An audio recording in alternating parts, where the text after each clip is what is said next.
Garrett Rivas with the ball teed up at the 35. And we await the signal from referee Dave Whitmote to get this one underway. Sean Green is Iowa's leading kickoff return man. He's their number 2 tailback, and he's out today with an injury. Sims has returned 4 kicks for a 14-yard average. Grigsby 3 kicks for a 20-plus yard average. The wind will be at Rivas' back, and we were watching the kickers in the pregame, Jim, and they were booming them from south to north here in Michigan Stadium. Just about set to go now. Rivas walks up, measures his steps, back to the 30. And here we go. Rivas boots it away. We're underway, Michigan and Iowa. A deep kick to Grigsby, far side, 3 yards deep in the end zone. He takes 1 step forward and then takes a knee just before he got to the goal line, and Iowa will start on the 20. And he's got the I formation behind him. And they'll start Sims, Damian Sims at tailback. At fullback, you've got Tom Bush. From the 20, the handoff Sims, left side looking for space. He breaks through out over the 25. Nestler, Bob Greasy, Paul McGuire, and Aaron Andrews from the Big House in Michigan. That's the first snap of the ball game. This ESPN presentation of college football on ABC is brought to you by Best Buy. It's a number 2 ranked Wolverines of Michigan, perfect at 7-0. The Hawkeyes appear to be their biggest road bump on their way to Columbus on November 18th. And Kirk Ferentz' team comes in 5-2, coming off a disappointing setback to Indiana last week. Lloyd Carr's got this team rolling as well as it's been, he says, since '97 when they won the national title. This is Iowa's first possession. 2nd down, and a throw by Drew Tate out complete to Dominique Douglas, and he's got a first down. Let's take a look at our IBM Star Watch for Iowa. A guy to watch today is number 87. He's a wide receiver type tight end. Scott Chandler, the number 1 receiver on this team and the main target for Drew Tate. And defensively, Mike Klinkenborg is a number 2 tackler in the Big Ten. 73 stops. He anchors that back 11 for the Iowa Hawkeyes. So Iowa's got a first down now at the 31-yard line. Just opening up here in the first minute. Damian Sims is the tailback, and he gets the call, and Sims leveled at the line of scrimmage, might have lost a yard. Terrence Taylor made the stop defensively. Drew Tate, the Texas gunslinger out of Baytown, Texas, a junior who's been a starter pretty much all the way through his Iowa career. His numbers, almost 1,500 yards, 11 touchdowns, 247 yards per ball game. Bobby's a good one. He is. He's making his 32nd start here today against Michigan. His career numbers are 60% completions, 54 touchdowns, and only 27 interceptions. 2nd down and a full 10 from the 30. Blitz might come off the corner for Michigan. It does, and it's Sims going nowhere. Let's take a look at the city starting lineup offensively for Iowa. They've really had to shift personnel around due to injuries on their front wall. Their one constant on the offensive line is Mike Jones at left guard. Albert Young is going to be back in there today at times. Dominique Douglas was also hurt in the Indiana game, but you saw he already has a catch here today. Albert Young, kind of the heart and soul of their team, much like Mike Hart is for Michigan. And they want to get him back in the lineup. He's missed the last 2 games. It's a 3rd down and 10. Champ Davis checks in, the fullback. And Drew Tate's hearing the noise at the Big House right now. Michigan goes to a 3-man line, but look out for Crable on the end. Tate had it batted at the line of scrimmage, incomplete. And so Iowa gets 1 first down, and now they're forced to punt. Rondell Biggs is the guy that got a hand on it defensively for Michigan.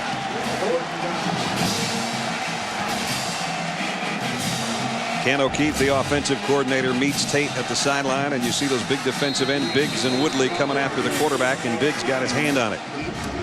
Andy Fengstermaker is the punter, and that is Steve Reston. He's a dangerous return man if he can get his hands on one. This is high in the air, though. He'll have to call for a fair catch, and he'll take it at about the 33-yard line. 37-yard kick and no return. We'll return and watch the Michigan offense go to work for the first time today, led by Chad Henne. We'll be right back. You're watching ESPN on ABC. This ESPN Productions available on ABC HD, presented by Dish Network. So Iowa got one first down, had to punt. Now Michigan, good field position to start. The Wolverines will work from their own 33-yard line with Chad Henne, number 7, at the controls. A junior, and a while missing Pennsylvania. Hand off Mike Hart, left side, and Hart to about the 36, almost the 37, got almost 4 yards. Let's take a look at our IBM Star Watch for Michigan. Not a lot of times we get a star that's an offensive lineman, but he's one of the best there is around. The captain, Outland Lombardi candidate Jake Long, 6'7", 313 pounds. Steve Preston, we've seen him field a punt. He hasn't scored a touchdown as a receiver yet. That might change today. And David Harris made the semifinalist list for the Butkus Award. He's a leading tackler defensively for the Wolverines of Michigan. 2nd down and 6. Adrian Arrington in motion toward the ball. Here's the stretch play again to Hart, and I was waiting on it. Very little on the play, no gain. Chad Henne, he started every game too since he's been in Ann Arbor, and he's done a lot for this team, and he expects to do a lot on the opening drive. Well, we're definitely going to try to establish a run, and hopefully Coach DeBoer will give me opportunities to throw the ball, but definitely be accurate, complete the passes, and just take care of the ball. Don't make any dumb mistakes. Just go out there and play my game. Making his 32nd consecutive start for the University of Michigan. And nobody faces a 3rd and 6. Here comes a blitz. Henne going to be dragged down right about at the line of scrimmage. A.J. Eads, a freshman who was in there defensively, got the stop. Pickup of about a yard, and Michigan's got to give it up. Well, you know, this young freshman, Eads, he's a guy we saw play like that last week, where he just didn't quit. He came upfield, he was blocked, and then he broke out, looked like he could pick up the first down, but he's never quit on the play, made the tackle. Masco to punt. Dominic Douglas shading his eyes to the sun on the other end, back at about the 15-yard line. That's a nice phrase. Boy, a bobbled snap, but he got rid of it. Douglas at the 16. Dominic Douglas doing a little dance. We weren't even sure whether or not he was going to be able to play, but he has a nice return of 8 yards. We wasn't sure whether we'd have any sunshine today. That's true. We got a little bit of both. There was no sunshine last week for the Iowa Hawkeyes. The Indiana Hoosiers, 3 touchdown passes, and a couple of them wide open, and Drew Tate intercepted at the end of the ball game. That wrapped up a disappointing setback to Indiana. Good for the Hoosiers. They're back-to-back wins in the Big Ten, but for the Hawkeyes, who had hoped to come in here no worse than 6-1 and in the top 25, and instead they're 5-2 and 2-2 in the conference. They're a dangerous team when healthy, though. There's a little slip screen out to Douglas, and Douglas got about 5 out near the 30-yard line. Let's take a look at the city defense for the Michigan Wolverines.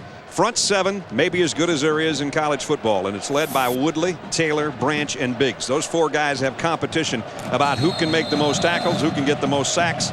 They're a pretty deadly crew up there up front. Maybe the best defensive line in the country. I think it is. 2nd down and 4, just inside the 30.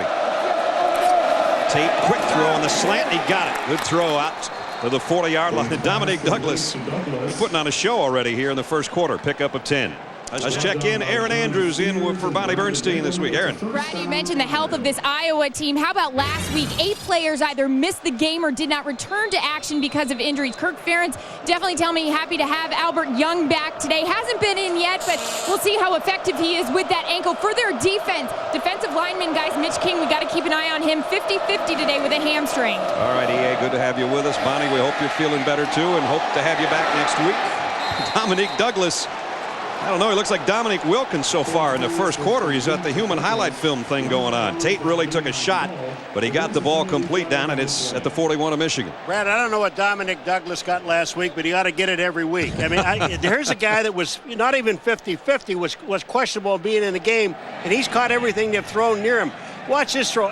Oh, man, does Tate get whacked? That was David Harris. Not enough men on the line of scrimmage. Offense. 5 yards.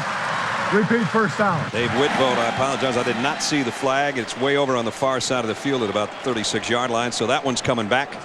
Harris, the leading tackler for Michigan. I mentioned he made the semifinalist list for the Butkus Award. 19th straight start for him, 20th start overall. That Michigan defense gives up virtually nothing. 33 yards per game on the ground, or as Paul would like to say, 32.6. It's 1.4 yards a carry is what it is, if you want to get it down to that. And Paul wasn't very good at math. You got to round it up. Yeah. If it's 0.5 or higher, you round it up. Round it down. That's a math work at the Citadel for you. 1st and 15. Nice play fake. Tate got a man open. Tough throw. Got it out to about the 39 to Moeaki, the number 2 tight end. You know, Brad, when you talk about this defense, the other thing that has to be mentioned, they have 25 sacks going into this game. And 17 of them are done by the defensive line. 15 of them are done by the 3 defensive ends. I mean, that's incredible, including that guy. The other thing about that defense is they're physical. I mean, the first 5, 6, 7 plays of the ball game, they are really hitting this Iowa offense. 2nd down and 11. Ball just inside the 39. Tate, quick slant again. Douglas bobbled it incomplete. And, you know, we saw Tate take that shot on that previous pass to Douglas. And we talked with Lamar Woodley, who's one of the leaders and the captain of the defense, about that very thing, putting the heat on number 5. You want to go out there and you want to kind of try to put a little pressure on him early, you know, to see where he's at a little bit. And sometimes you get a quarterback a little shaky when the defense line is coming. That's one thing we're going to try to do. Well, one thing, Tate's not the biggest guy, but he's one of the toughest cookies in the jar, I'll tell you that much. There's no doubt about that. He's in the shotgun on 3rd down and 11. Here they come. Here they come. Throw, almost one-handed, but not turning around in time, was Andy Brodell, and it's incomplete. No score here. Let's get an update from Matt Weiner in New York. Matt. Brad, a Taco Bell update from Evanston. Michigan State staring 5 straight losses in the face, trailing 38-3, but executes the biggest comeback in Division 1A history. 38 unanswered. Drew Stanton and T.J. Williams there. That tied it. Spartans won it with a field goal. Ohio State rolled at home. Troy Smith 4 touchdown passes. Penn State came back to beat Illinois. All right, Matt. Thanks to Maker to punt. Preston on the other end has 3 career punt return touchdowns. He's going to lose yardage on this one. Great coverage by the special teams for Iowa, and Miguel Merrick got down there to make the stop. No score at the Big House. Michigan on offense when we return. You're watching ESPN on ABC.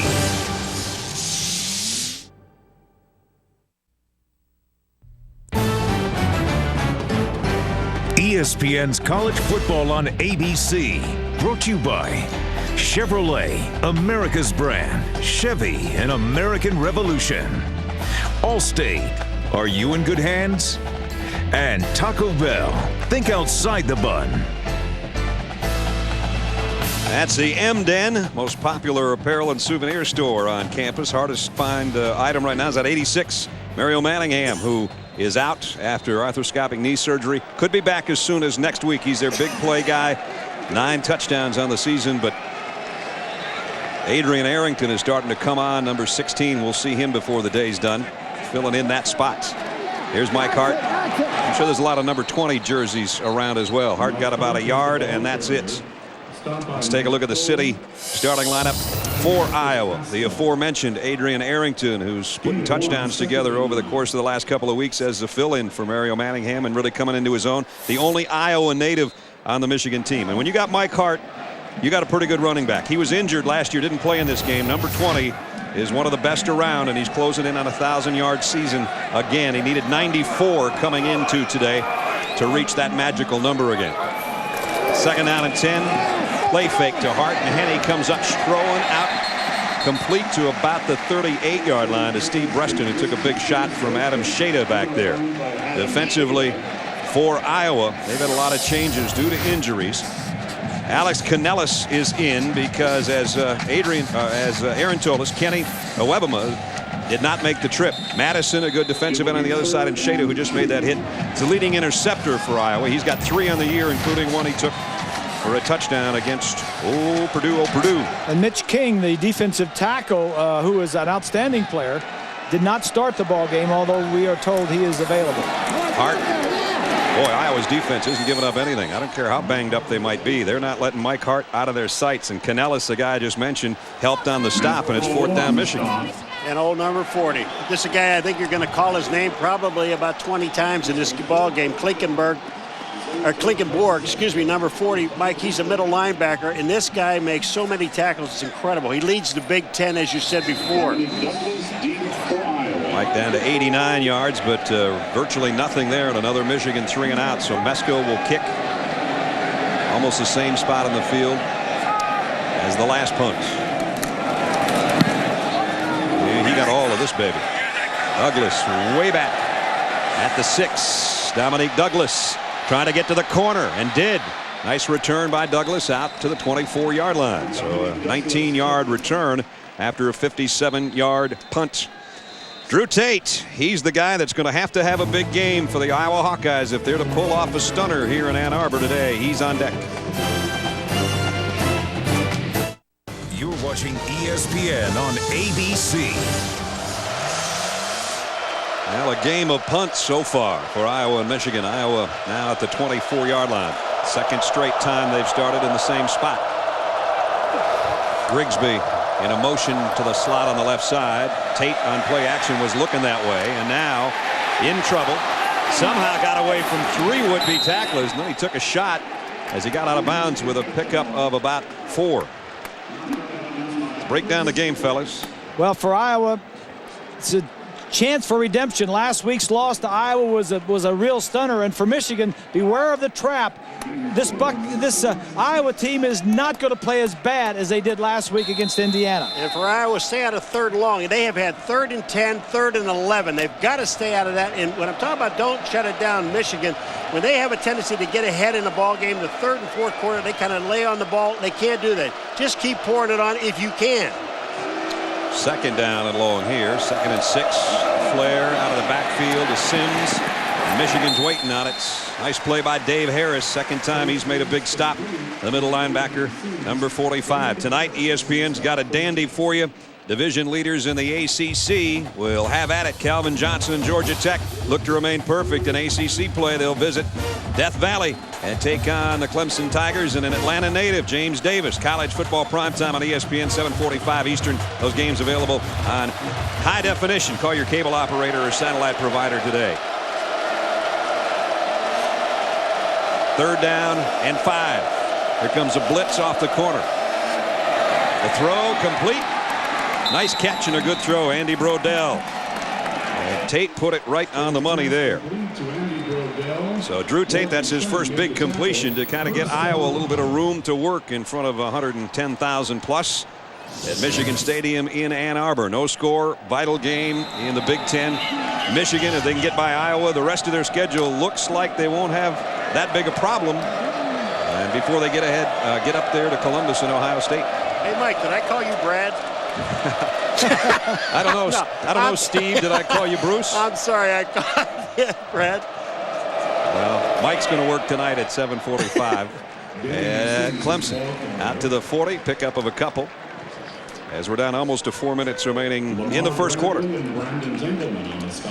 See how much easier it was for Iowa to pick up that first down when they got it. They weren't 3rd and 10, 3rd and 11. They were 3rd and a manageable down.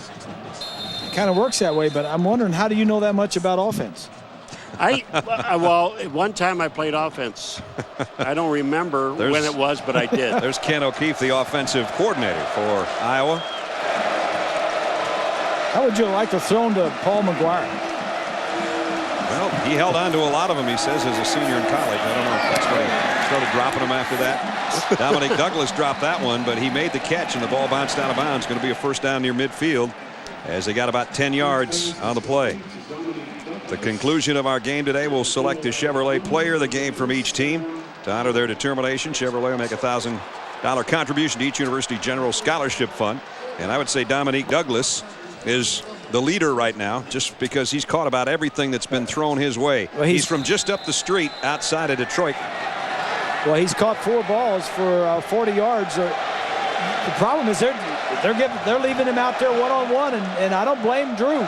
Throw it out there. He's your best wide receiver, even though he's a true freshman. Only the first true freshman to start at Iowa in the last 3 years. Here's Sims, and Sims Picks up 12 and another first down. So this vaunted Michigan defense giving up some yardage right now to the Iowa Hawkeyes. You know, Michigan has dominated this series over the years, but most of the games have been close. Yep. Iowa has always played Michigan tough. They've split the last 4, but over the last 11, Michigan has won 9 of the last 11. There's the rush defense. Minnesota, the only team to get over 100 yards so far against Michigan this year. Tate, deep drop, steps up, fires, nowhere near his intended receiver that time. Incomplete, and it was Trey Strauss, beg your pardon. The Big Ten standings, we talked about Michigan being up on top. Well, now Ohio State's on top. Along with them, 4-0 and 4-0, 8-0 for Ohio State. 4 more touchdown passes for Troy Smith today. Wisconsin, a big win. They're 4-1, kind of sneaking around there at 7-1. And that remarkable Michigan State comeback that Matt was talking about. They came from, what, 31 down to win? Something like that. That was a big win for John L. We'll just put it like that. Yeah, that's the safest way to put it. 8th play of the drive here for Iowa. Screen. Nobody there to help. Herb Grigsby complete, but only about a 2-yard gain. It's the new defensive coordinator for Iowa, Ron English. He was a heck of a player at Cal in his day and kind of brings a new discipline to the defense of Michigan. He runs them hard even after 2 days, and they really like this guy. They rally around him. Boy, you know, and you see the aggressiveness of this defense, and you just look at what they've done so far this year. He just will not let them take one game lightly, especially this game. Paul mentioned 25 sacks coming in. This is where you pin your ears back on 3rd and 8. But Tate gets rid of it, and he throws a strike, and he got it to Scott Chandler, his favorite target. First down, Iowa. Kind of a stunned Michigan crowd right there you're looking at as they worked it down inside the 30-yard line of the Wolverines. Reese, can I ask you, are tight ends getting bigger?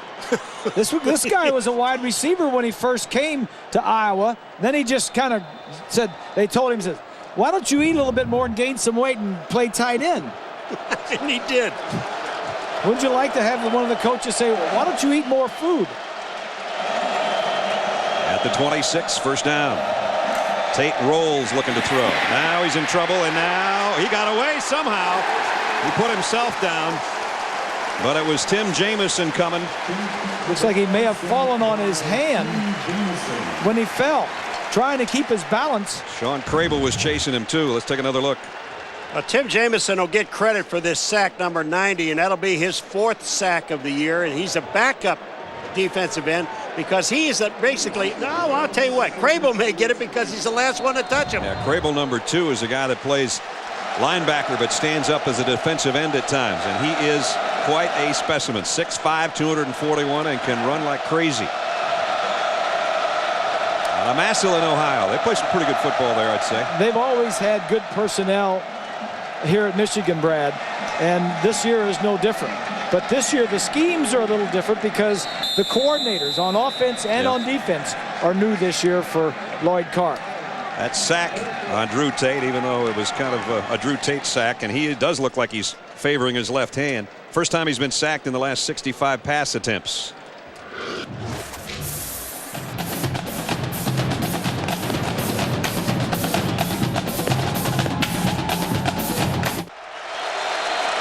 Drew Tate is saying right now, after having that thumb taped over on the sideline, Raphael, when you snap it, get it in there. I don't want to drop it. Well, make sure you hit the top hand. That's the right hand that will go on the top of his rear end. So he gives Eubanks a pat with the left hand on the rear, and we'll watch the first snap.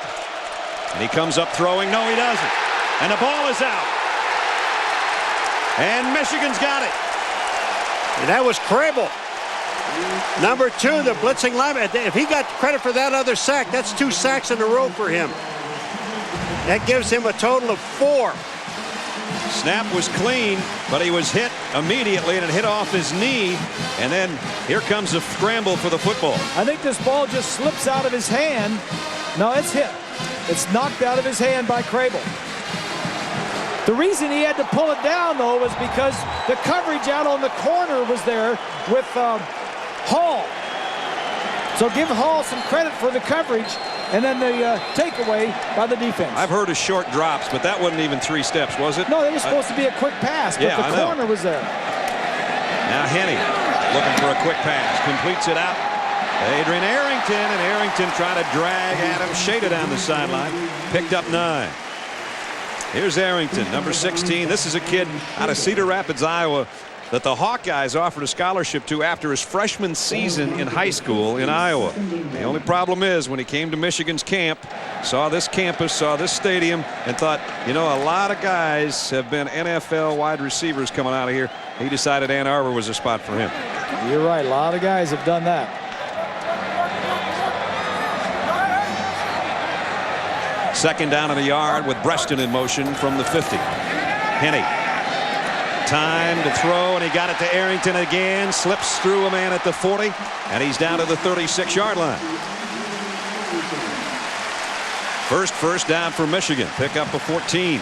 Brad, the other thing about Arrington, he is the only player on Michigan's offense in this game today that has a touchdown pass. He has 4 of them. No one else has a touchdown pass. Because Manningham, the guy that's sitting out of this ball game, has 9. Mitch King is in there defensively for Iowa. Looking for some pass rush. He can provide it. Now it's Hart coming the other way. Mike Hart got to about the 33-yard line. And a flag down on the play. Right in the mix of the offensive line. Let's see if we've got a holding call. The zone blocking scheme of Michigan is something that's a little bit new around Michigan's, not new to Iowa at all. They're very used to it because it's the same scheme they use offensively, so their defense pretty accustomed to that. Play. Holding. Offense, number 85. 10 yards from the spot of the foul. Repeat first down. There will be 1 untimed down to end the quarter. We are at the end of the quarter. We talked about receivers and Michigan. Some of the guys they've had. Look at the names. They've had some good receivers at Michigan, right? Braylon Edwards, Carter, Desmond Howard. Yep. And of course, Desmond, a Heisman Trophy winner. Mario Manningham now in that list up there in the top 8 as far as touchdown receptions with 17. And again, I mentioned earlier they hope to have him back maybe as early as next week, but this is the guy that's filled in for him now, and he is growing week by week. 1 untimed down here to end the first quarter. That was a spot foul, so it's first down and 17. Henne, last play of the quarter, across the middle. Boy, Arrington is right on cue for us. Picked up about 4 yards inside the 40 to the 39. So no score through 1 quarter. Iowa playing very well here in the Big House. But the Big Blue is on the march. We'll see if they can get the first score of the ball game to open the second quarter when we come back. Welcome back to the Big House. College football lives here. And they've lived here in the Big House for 80 years at this stadium. Drew Tate on the sideline with his helmet off. Apparently is okay as we open the second quarter with a second down and 13 at the 39-yard line of Iowa. Michigan's got something rolling here courtesy of Henne to Arrington. Henne in trouble. Chad trying to buy himself some time. Look out. And throws it incomplete. Let's check in with Aaron and an update on Drew Tate. EA, what do you have? Well, Brad, just observing Drew Tate over here by Iowa's bench. He came back to the bench after the offense left the field and looked to be really shaking that left hand. The trainers were concentrating on that thumb. He said several times he's okay. They redid his tape job. Michigan fans even taunting him from the sideline saying, Tate, you okay? Guys, he gave him a thumbs up. He gave him a thumbs up, huh? As long as it's with the right thumb. As Paul said, well, he's a right-handed quarterback. He said during the timeout to you. I said the snaps are not always great, though. We saw that on the first one, I think, since he came back. Sometimes you have a problem handing off with your left hand if you don't have that left thumb working. Well, then don't hand off with your left hand. Hand off with your right hand. Third down and 13. Henne over the middle. That should be pass interference, and there it is. And it was Adrian Arrington, the guy that was interfered with. We welcome you up to the booth for the first time. Brad Nessler, Bob Griese, Paul McGuire. Fellas, Iowa playing good in the first quarter, and the guys that are doing it with a lot of injured players, but they got at least some of them back today. They have, and their offensive line, the right tackle's playing left tackle, and a backup guard's playing right tackle, and they're doing well against that defensive line for Michigan. But the one thing they cannot do in this ball game, because they're not good enough to do that, is to overcome any mistakes. And they had a fumble already. They just can't do that. You look like the Tennessee end zone on a bad day there. That sweater. The leaves are falling. The leaves are falling. And my wife just kind of picked out this little sweater and said, now there's some blue leaves. Are there any blue leaves?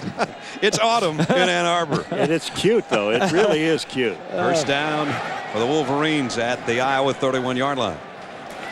Chad Henne, here comes the pressure, and they get to him all the way back at the 45-yard line. Brian Madison, a defensive end. The junior, number 99, and a 14-yard sack. Madison's going to come from the right side, number 99. There he is right here. He just runs by the right tackle. It's Riley. That's 4.5 sacks on the season. Usually when that happens, when a defensive lineman runs by one of the offensive linemen, there's been some mental miscommunications up front there. I've been behind lines that have done that a lot. I know that well. Tell us about it, Mr. Concussion. Second down at 24 now. Henne on a crossing pattern, completes it. Got it to Carson Butler, his tight end, who takes it down near the original line of scrimmage. Got it back to about the 32-yard line, a pickup of 13. Reminder coming up. The Capital One halftime show. John, Craig, and Doug will have highlights and analysis from all this afternoon's big games, including Texas coming from behind to beat number 17 Nebraska. And Ohio State rolled on Indiana. Big day for Troy Smith. The sensational comeback, almost an unbelievable comeback that we tried to keep track of, and we were all sort of in shock because Michigan State was getting buried by Northwestern, and they came back to win that one by 3. 3rd and 11. Henne going to get dropped again. This time it's Edmund Miles, the outside linebacker and captain of the defense. So they got themselves in long yardage situations, and they just couldn't dig out of it, and that one's going to take them out of field goal range as well. I don't know what Henne's thinking about. I mean, I know you have a pretty good offensive line, but you just can't sit back there that long and think that they're going to hold them out for what, 5 minutes? You got to get rid of that ball. This sack I blame on him and the coverage of the defense. There you go. Covered downfield and no place to scramble. All the running lanes were blocked. Mesko, the left-footed punter at midfield, hangs it up. Douglas fakes the catch and lets it bounce, and it's going to be touched at about the 8-yard line, or maybe the 9, by Michigan special teams. Now we got a shutout going here with 13:04 remaining in the first half, and Iowa hanging in against the number 2 team in the country. Drew Tate and that bad thumb go to work when we come back. Matt Weiner back in New York with the Sports Center in-game updates. Remember, Miami playing without 13 suspended players at Duke and having trouble putting the Blue Devils away. Raekwon Boyette with a touchdown run gets him within 5. A chance to win it at the gun, but Thaddeus Lewis is picked off at the goal line. Miami goes to 5-2. Patrick Cowan, remember, who could barely speak after a hit he took last week, throwing a couple of touchdown passes. Bruins lead in South Bend at half. All right, Matt keeps us posted here. No score. This is ESPN's College Football on ABC, brought to you by Best Buy. From Michigan Stadium, Brad Nessler, Bob Greasy, Paul McGuire, and Aaron Andrews, and Albert Young for the first time in almost 3 weeks back in at tailback for Iowa. And he gets the call. Albert Young, Kirk Ferentz said, you know, there's a couple of guys that we need to get back. Mitch King on defense, Albert Young on offense, because he's so good out of the backfield, and he says he's our juice. We need some juice. This is the guy. Well, he can shake and bake. He can make something happen if there's nothing there. And guys like that, you don't like to lose those guys out of your offense. He got 5 on his first carry. 2nd and 5. They'll try him again. This time going nowhere. Terrence Taylor, the big nose tackle out of Muskegon, Michigan, made the stop. Brad, we're in the second quarter, obviously, but rushing the ball, Iowa has gained 15 yards total rushing. Michigan is minus 11 yards. But you got to understand something, folks. When a quarterback is sacked, that's taken off of the rushing total. The sacks are applied to rushing totals, not passing. And both quarterbacks have been sacked 2 times. Here's a 3rd down inside their own 15 for Iowa. Dangerous spot for Drew Tate and company. Here they come. Drew gets rid of it. Look out. Almost intercepted. Chandler had his hands on it. And Tate took another big shot. He's going to have tape all over his body by the time it's over. Lamar Woodley let him have it. It's a good thing that Chandler went back after that ball, because had he not, it would have been intercepted. Yep. Tate missed one game earlier this year. Here's Chandler here. Watch him as he runs his route up the field. Now he tips it right here. See him go back for it? If he'd not gone back for it, the ball would have been intercepted. Fenstermaker, it's going to be hard for him from his own goal line to keep this out of Breston's hands no matter how he kicks it, unless he hits it a mile in the air, and he did. And a fair catch. Nice kick, because Breston was saying, I'm going to get my hands on this one and do something with it. 43-yard kick, no return. Michigan's got great field position to work with, though, when we come back. Watching ESPN on ABC.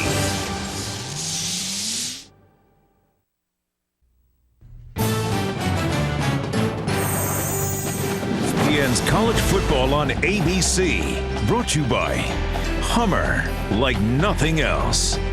Dr. Pepper, with 23 flavors in every Dr. Pepper. There's more to it. And Best Buy, thousands of possibilities. Get yours. There's all the colors that are on Bob's sweater vest right there. The colors of autumn, with Halloween just around the corner.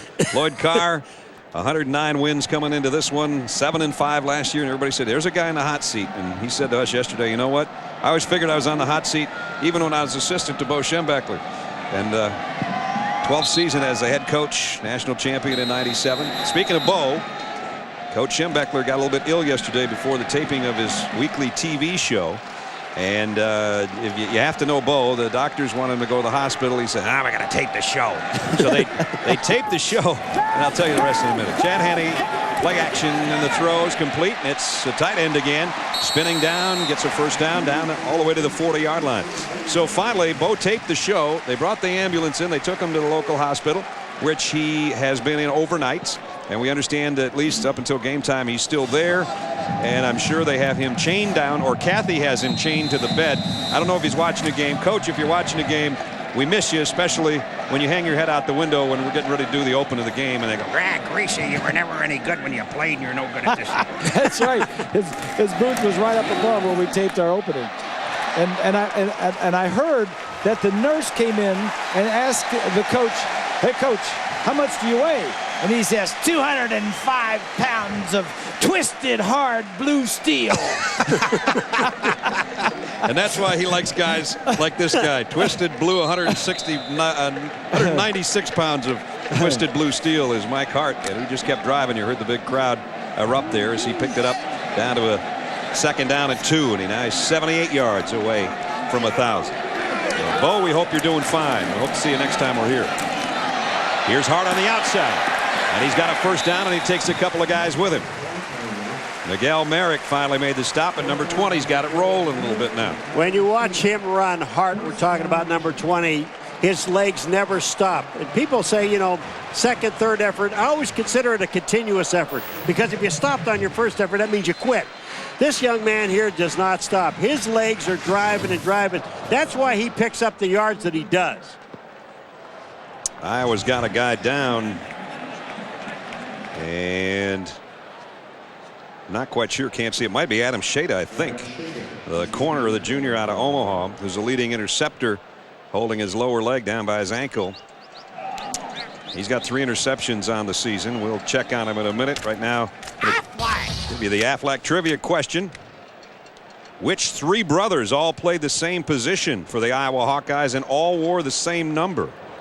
Think about that one. That's a tough question. That's a good one. Paul come up with that one? Yes, he did. Who? Yeah, that's him, Paul.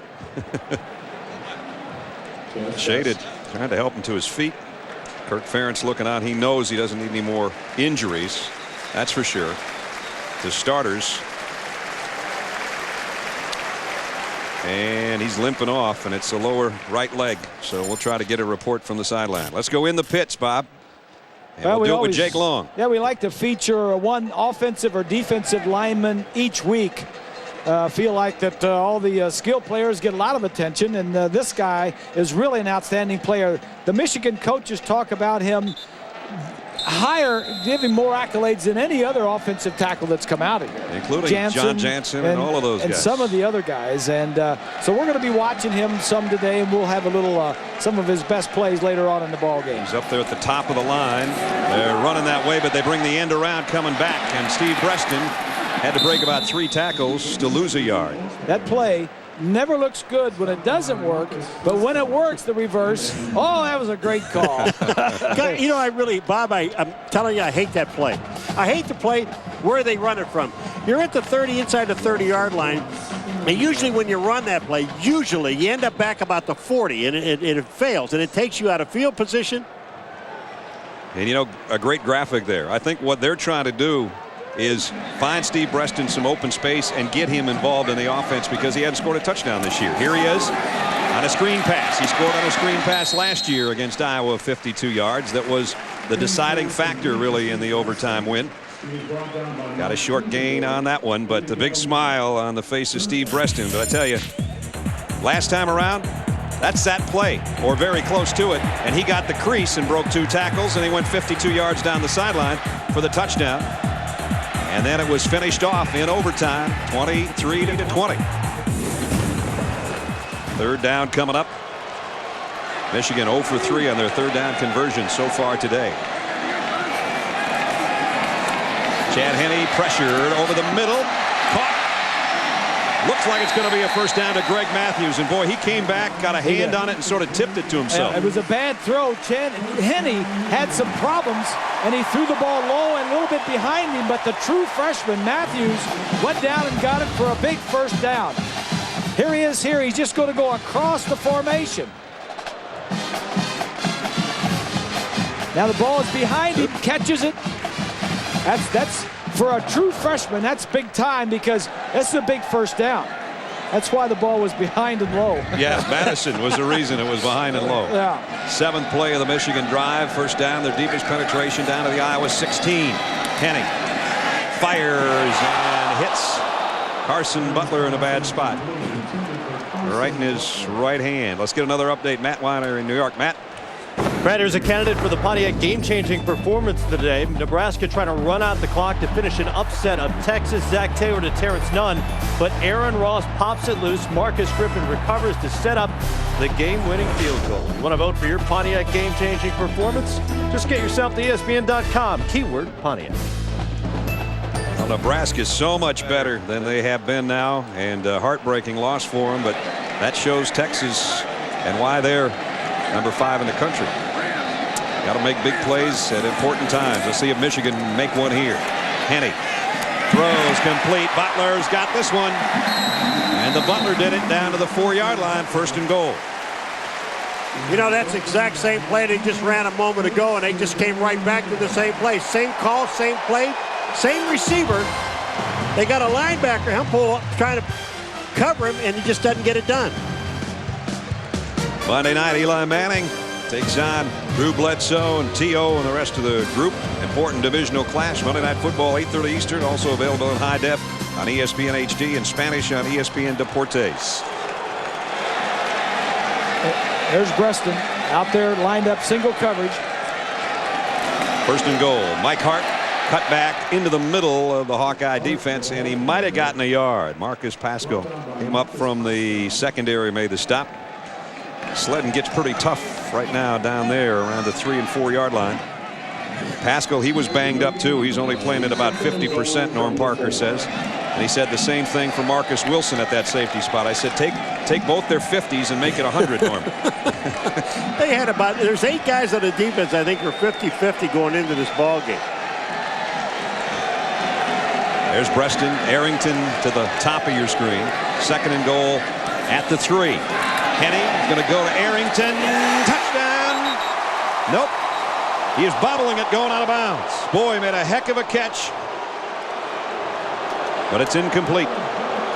That was Godfrey on the outside. Now, I'm going to tell you what. I guess you're allowed to push off a little bit in college football, aren't you? Well, we'll see. Yeah, well, I hope so. No, he didn't push off. You saw that?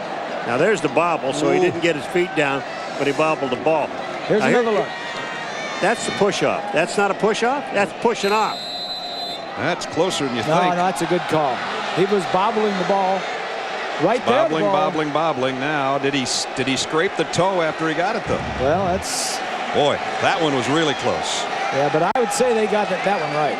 Jim Augustine is our replay official over here to our left. And that's 3rd down and goal. Kenny, play fake. Arrington, corner. No, out on the other side. And he was, too. The only thing they can do now is throw it right by the goalpost to number 16. 4th down. Take a look. Working against Merrick. Can't really tell from there. No. Well, you can't. This one will show us. Watch this. And now he just gets the ball now, and his left foot is up in the air. His right foot comes down inbounds. Just remember, it's control of the football. You have to have control of the football before you come, and when you come down, you have to be inbounds. It's a very simple process, you know. Have you ever played offense and tried to execute that play? Yeah. How many passes did you throw? When I was in college, I was 6'6". I just, I started to work. The play is being reviewed now, as all plays are in college football. This is going to be an official review. And what Jim Augustine wants to do upstairs is just take another look at it. Wants to see this from a couple of different angles just to make sure. We watch him watch it in. Was his foot on the ground when the ball was in his hands? That's the big question. And it was such a bang play, and we're doing it in super slow motion here for you. Well, you take a look at now. Does he have control? Just look at the ball. Does he have control here of the ball? Now he's got control of the ball, and his right foot is out of bounds. His right foot never landed in, but did his left foot? Did he have the toes of his left foot down when he had control of the football? Yeah, exactly. Was his left foot still on the ground when the ball got to his hands? What do you think? I'm glad they're calling, not me. Yeah, that's about as close as you can get. Here's the best look, I think. Right here. This is not a touchdown. He doesn't have control of the ball yet. Well, his left foot's up when he gets control. Well, his foot was on the ground when the ball was in his hands. So you're saying it's a catch? It's a matter of did he have control of it? Well, we're going to find out right now from Dave Whitvote. After review, video confirms the call on the field. The pass was incomplete. 4th down. So Arrington had 2 close ones. So did Chad Henne. I played offense, pal. I'd have made that catch. Garrett Rivas is 10 out of 12 on the year. That's why you played defense. We'll try a 20-yard field goal. They put all the guys that can't catch on defense. That's why they don't get interceptions. Rivas' field goal is up and good, and finally we've broken the scoreless tie. Michigan on top at home. 7:13 remaining first half. You're watching ESPN on ABC. Well, the last time Iowa had the ball, it was a quick 3 and out. Albert Young made his first appearance in almost 3 weeks, and he got the call off the right side for 5 yards on 1st down. Then Drew Tate came right back to him up the middle, and that one was very little gain. And on 3rd down, Chandler really saves a play here. It's incomplete, but it could very well have been intercepted. So only a minute and a half they took off the last time they have it. They'll get it back now as Rivas is set to kick. Damian Sims and Herb Grigsby are back deep for the Hawkeyes near the goal line. And this will be Herb Grigsby at about the 1. And he runs right into a wall of maize and blue before he got to the 20-yard line. So Iowa works with 7:05 remaining in the first quarter. The Big Ten today, Ohio State, Troy Smith had 4 touchdown passes. They routed Indiana. Michigan State from way back to win 41-38. North Dakota State's leading Minnesota. That's not good. Up in Minneapolis, Wisconsin, it was a big day for P.J. Hill as they routed Purdue. And here we are, 3-0 Michigan. And Albert Young about a half yard and then got whacked by Alan Branch. Boy, I tell you what, those 4 guys up front, we've seen Taylor make plays, we've seen Branch make plays. Rondell Biggs and Lamar Woodley have been trying to make life miserable for Drew Tate. That's quite a front four. This guy right here, he is 6 foot. This is Taylor. He's 6 foot tall, 305 pounds. He is a high school state champion wrestler. You love those guys. Oh, and he is the nose tackle. He's playing right over that center. I mean, a guy that's low to the ground, and he's a wrestler. I stayed away from that wrestling match. I never went over there in high school. 2nd down and 9. Boy, everybody up front for Michigan right now. Tate's going to have a look. Let's see if they bring all this heat. They will. Play action. Screen pass would be a good play if they get it going. Albert Young, blocker in front. He's got a 1st down and out of bounds. Boy, you talk about the perfect play call with everybody coming. And he's got a 1st down and a pickup of 18. Nice call. That's a nice play to slow down a rush. We're just talking about all those defensive linemen. Good play, good execution by Tate. Boy, I'll tell you, when Albert Young got the ball, there was absolutely nobody around him. Well designed, well executed. 7th different receiver that Drew Tate has used so far today. At a 1st down at the 38-yard line. Iowa trailing by 3 here in the 2nd quarter. Young, right side, and he got about a yard, and that was about it. Earlier, we asked you the Aflac trivia question. The 3 brothers that played at Iowa that all played the same position and all wore the same number. I bet you a lot of you got it back in Iowa anyway. The Stoops brothers. Bob and Mike and Mark all wore number 41. Of course, Bob's the head coach at Oklahoma, Mike's the head coach at Arizona, and Mark is Mike's defensive coordinator in the Stoops family that goes way back, the guys you used to hang out with. And I was very fortunate to grow up with their father, Ronnie Stoops. Penalty markers on the play. You guys kind of terrorized the neighborhood, huh? Yeah. Yeah, he actually did. I had 2 other brothers, and there were 4 Stoopses and a couple of Lynches, and that just about did it. Ball start. The entire line. Offense. Well, there you go. Everybody moved. I think Drew Tate, I think the center had the snap count wrong, maybe. Yeah, either that or there was some funny sounds coming out of Drew Tate's mouth on the cadence. Kirk Ferentz writes that one down and says, I'm going to have a chat with those boys about that one. Remember, that line has been shifted all around. The exception really of Mike Jones, the left side, and Marshall Yanda. Those guys kind of stayed where they were supposed to be, but everybody else has been shifted around. And the guys that are back have been hurt for a while. Eubanks, the center, a redshirt freshman playing against Taylor, that wrestler we were talking about. Yep. Young trying to get outside, and he can't. Boy, a great tackle by Morgan Trent. Out in the open field, and they're going to be a loss on the play. Drew Tate so far 10 out of 15. That's where he's throwing them. He's throwing them, a lot of them. 8 of 9 over here. Short and to his left. Well, he said, Kirk Ferentz said, you know, Albert Young offensively is such a big threat out of the backfield as a receiver. And that's something he gives him that Damian Sims doesn't give him as much of. And now when it's 3rd down and a mile, as Paul said earlier, don't get in 3rd down and long. Well, don't get in 3rd down and 15 because Woodley and Biggs and company are in their track stances. Tate's going to throw long. Got a man out there and almost caught by Dominique Douglas. Pretty good coverage, though, and Prescott Burgess got some heat. Morgan Trent the coverage. Top of your screen. What you're not going to see here is Tate getting another good hit. The ball was right there, but the coverage was there also. There's the hit. Drew Tate is getting hit almost every time he throws the football. You know, the end of that play with the color of the uniforms almost looked like Swanee, but Swanee caught that one. Yeah, he did a sky. It was 88. He did about 4 feet high. Not a great punt here, but it stays out of Breston's hands. No, it doesn't. He takes it on a hop and got about 3 yards on the return after the 39-yard line. So Michigan's got the lead. They're going to have the ball, plenty of time to work with, and their timeouts when we come back. You're watching ESPN on ABC.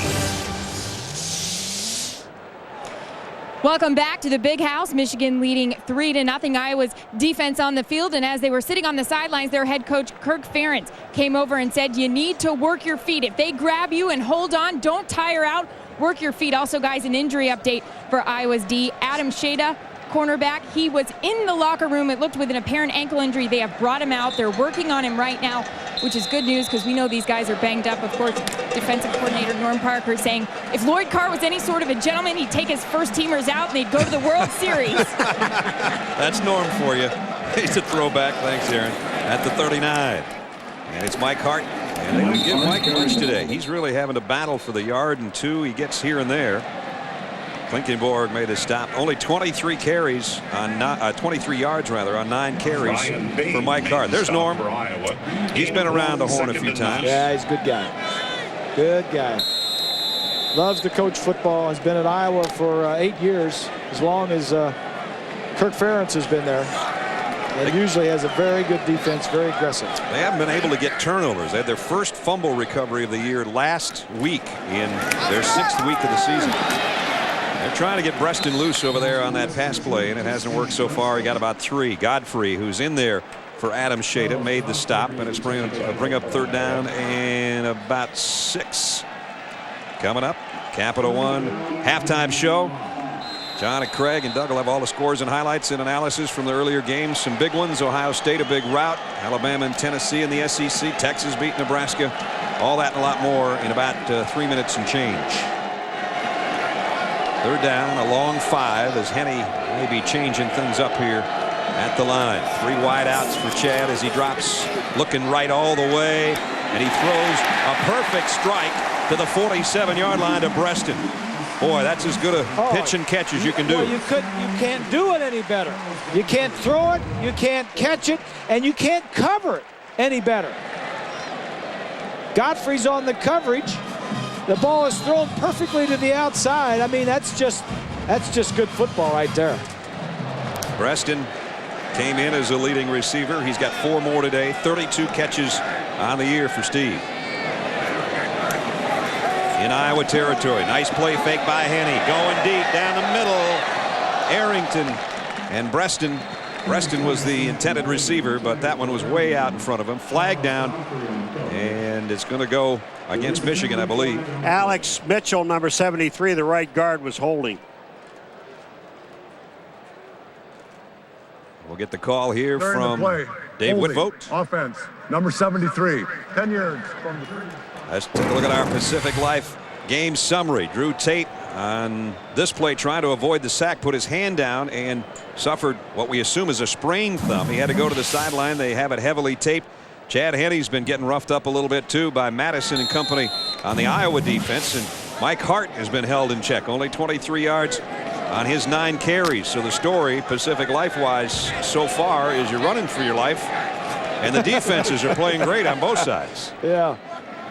Not exactly what Pacific Life had in mind. No, not exactly. Running for your life. 2:36 remaining in the half. Here's that stretch play to Hart. And Bain's going to wrap him up. He keeps his legs moving and gets out maybe to the 48-yard line. About 4 more for Mike. So he's still got 60-plus yards to go before he hits that magical 1,000.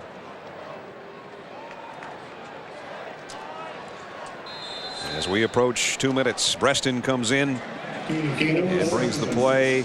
As Chad Henne has a look. Coaches say he's the heart and soul. That little guy right there. Yep. When he's in there, he says when he's in the huddle, he fires up the offensive lineman. They say he's electric just having him in the huddle. Henne, play action, hesitating, and now throws to Hart across midfield. And Mike's got it down to about the 42-yard line. You know, he has admiring opposing coaches, too. In fact, Kirk Ferentz talked with us about what number 20 gives the Maize and Blue. He just has great leg drive, great leg strength, obviously. He's got good vision like any good back. But I'm just impressed with his toughness and the heart that he plays with. And I think it's infectious not only for the rest of the offense, but I think it's infectious for the whole football team. It's infectious just when you talk to the kid. He comes in a room and he's one of those guys that just lights it up. No question about it. We always enjoy sitting down talking with Mike Hart. 3rd down and 6 here. 3rd downs have not been that good to Michigan. Let's see if they pick this one up. Henne throws. Diving attempt this time by Arrington. Much like the play to Breston, but Adrian couldn't stretch out to pull that in, and it's 4th down. You know what we're seeing, Bob? Some great coverage. We're seeing outstanding coverage by defensive backs on both sides. Arrington took a little bit too long to get out of that move, and he had to throw it when he threw it. There's Mike DeBoard on the left there with the glasses and the headphones, the offensive coordinator. Scott Leffler, the quarterback coach, to his right. That's the brain trust of the offense for Michigan. Mesko to punt. Hangs it up high. Douglas just going to let this one go, and oh boy, they did a dance down there. That's very good, very good. Very good coverage of the punt. And they got it down at the 1 yard line. Let's take a look at the ESPNU All-State Standings Review. Ohio State with a win today over Indiana. USC is undefeated but idle this weekend. Michigan in this game were involved win. Auburn was leading Tulane pretty handily last time I looked. West Virginia beat UConn last night. Florida's off this weekend. Louisville a win at Syracuse. Notre Dame trailing UCLA the last time we checked. Texas came from behind to beat Nebraska. And Cal's at number 10. Yeah, I don't know how Cal's at number 10 when we saw Tennessee wax them in Knoxville. You get that one or not? Well, they've beaten some teams since then. Yeah, and how about Auburn back up there amongst all those undefeated teams after getting beat by Arkansas at home? That is a tough SEC, boy.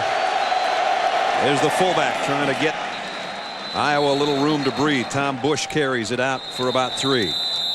Brad, did Cal go get another team somewhere? After we saw them, they did. Because we didn't see anything. I mean, when they lost to Tennessee, I thought, well, this team, somebody's wrong here. Crazy, because they weren't very good. Yeah, they got a good coach, and their quarterback's hot now, and their running backs are starting to put it together, and the defense is fast. And they are one notch ahead of the BCS standings of that Tennessee team that we talked about. We got a timeout with 23 seconds remaining. Michigan trying to get the ball back, see if they can do something else before halftime.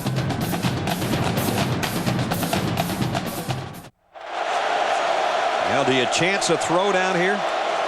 2nd down and 7. Iowa in the final 25 seconds. Keep it on the ground. And let's see if Michigan's going to take another timeout. You see it's being taken by Tim Jamison. If nobody else, Tim wants one. And that would put Michigan down to 1 timeout. With 22 seconds left. Well, they can force a 3rd down coming up. They can force Iowa to punt the ball out of their own end zone, and that's what the goal. They got 3rd and 6, and Michigan can call timeout one more time if Iowa doesn't pick up the 1st down. This is, everybody thinks, the biggest hurdle remaining on the way to Columbus, because this is Michigan's remaining schedule. Northwestern and Ball State, and then on the road in Indiana, and then November 18th. What could be, who knows, number 1 against number 2. Could be. And we're looking forward to that one. Yes, we are. I'll tell you what, we got to know that those two are going to be undefeated when we get them. There you go. Look at this. Minnesota. Ohio State. And those are the records coming in today. Illinois has lost. They're 2-6. Northwestern's 2-6. Minnesota was losing to North Dakota State. So there's 3 teams with 2 wins. 2 of them we know are going to remain 2 wins, at least for another week. And that's who Ohio State has before they've got number 2 Michigan. 3rd down and 6. Let's see if Michigan's defense can stop Iowa and force a punt. They've got 1 timeout left to work with. Albert Young is back in there at tailback. And Drew Tate's going to roll and throw. Safe pass out of bounds. Nice hit at the 10-yard line. Michigan doesn't have to use their final timeout. Now there's 2 ways to approach this. You go full blast and try to block the kick, or you say, let's get the return on and let's see if we can get Steve Breston in some space. Well, the way you make your decision is special teams work all week. Do you feel like you've got a good chance to block a punt? And if you do, this is a good time to do it. Now, if I'm the punter, I'll tell you what I do standing in the end zone, because I did this for a lot of years. I would make sure I'd kick the ball out of bounds, try about the 50-yard line or the other 45, and I would aim at the sideline. Don't give him any running room. Only 9 of Fenstermaker's 33 punts this year have even been returned. He hits this one high and short. Breston, fair catch, and he gets run into. And now Michigan grabs the ball. Merrick, it looked like the guy that ran into Breston. Well, I think his own man hit him, didn't he? His own man did, yeah. His own man ran into him. That's why there's no flags out there. But there's 9 seconds remaining and a couple of cracks at the end zone. And you're right. Yeah. Merrick was the closest guy, but it was friendly fire that got It was Behringer. breasted. Behringer trying to do a job blocking. Gets pushed into. Merrick pushed him into He him. did a nice job, didn't he? Yeah, he did. Iowa only ran 43 seconds off the clock, so Michigan's got a couple cracks at it here with 1 timeout remaining. 9 seconds left. Henny loads and fires out, and it's complete and out of bounds to Arrington. So now they've got it set up down to the 35-yard line. The new timing rules came into play right there. And we've got a Michigan guy down, one of the linemen in the It's backfield, Riley. I think it's Reuben Riley. Riley, yeah. Shaken up on the play. There's 1 second left. Garrett Rivas' career-long field goal is 48 yards. This would be about 51 if they decide to try to kick it right here. And if you can see the lines, career long for Rivas would have to get the line of scrimmage to the 31. And his career long is the yellow line. So it's going to be deeper than that, though. Henny staying in the ball game. And Iowa's going to take a timeout. So everybody's got a chance to think about it. And I'm sure somewhere on that sideline, the kicker for Michigan is going to say, Coach, I can hit this. While we're waiting and see what they do, let's check in with Matt Weiner in New York. Matt. All right, Brad, a few moments ago you mentioned Cal sitting 10th in the BCS standings. They won't be for much longer if they can't come back at home against Washington. Carl Bonnell filling in for Isaiah Stanback hits Anthony Russo 10-0. Cal has tacked on a field goal to make it 10-3. Boston College has just scored to go up 14-10 in Tallahassee. Same score in South Bend. A couple of Patrick Cowan touchdown passes have the Bruins on top. Boston College could take control of their side of things in the ACC. And, of course, a big game in Death Valley tonight on ESPN. Clemson hosting Georgia Tech. Now, you're right. The offense is going to stay out there. So Michigan's going to take a crack at the end zone here. And Garrett's got his helmet off. Yeah, he said, Coach, I can make it. And the coach said, no, you can't. So go sit down. Final play, barring a penalty of the first half. Riley, the right tackle, is out. Mitchell moves out to the right tackle. And Justin Bourne comes in on that offensive line. Trips to the top of your screen. All 3 wide receivers to the left. Flags are down. If it's on Michigan, it's not going to matter what happens. But Henny going deep to the corner. Tipped and almost caught. Incomplete. Again, penalty marker right at the snap. So we got a hold on here. Michigan, I think, thinks it's against them because most of their sidelines coming out on the field. Illegal formation. Not enough men on the line of scrimmage offense. The penalty is declined. The half is over. And the half does end right there. A defensive battle in the Big Ten. ESPN's presentation of college football on ABC will return after this message and a word from our ABC stations. Michigan by 3 at halftime at home.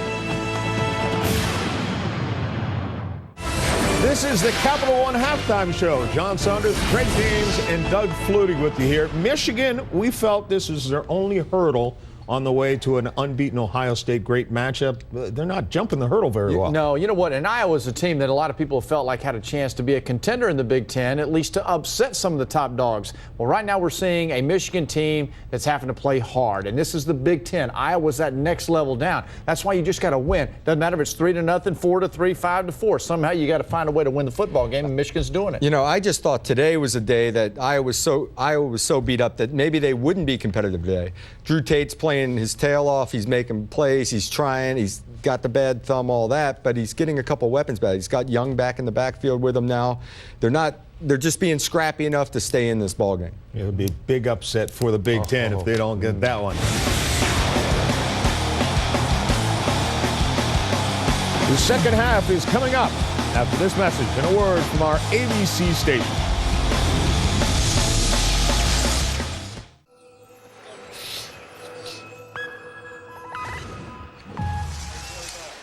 This ESPN production is available on ABC HD, presented by Dish Network. Halftime, Michigan Stadium, and the Wolverines, the number 2 team in the country, struggling with the Iowa Hawkeyes. 3-0 as we're just about set to start the third quarter. Welcome back, everybody. Brad Nessler, Bob Greasy, Paul McGuire.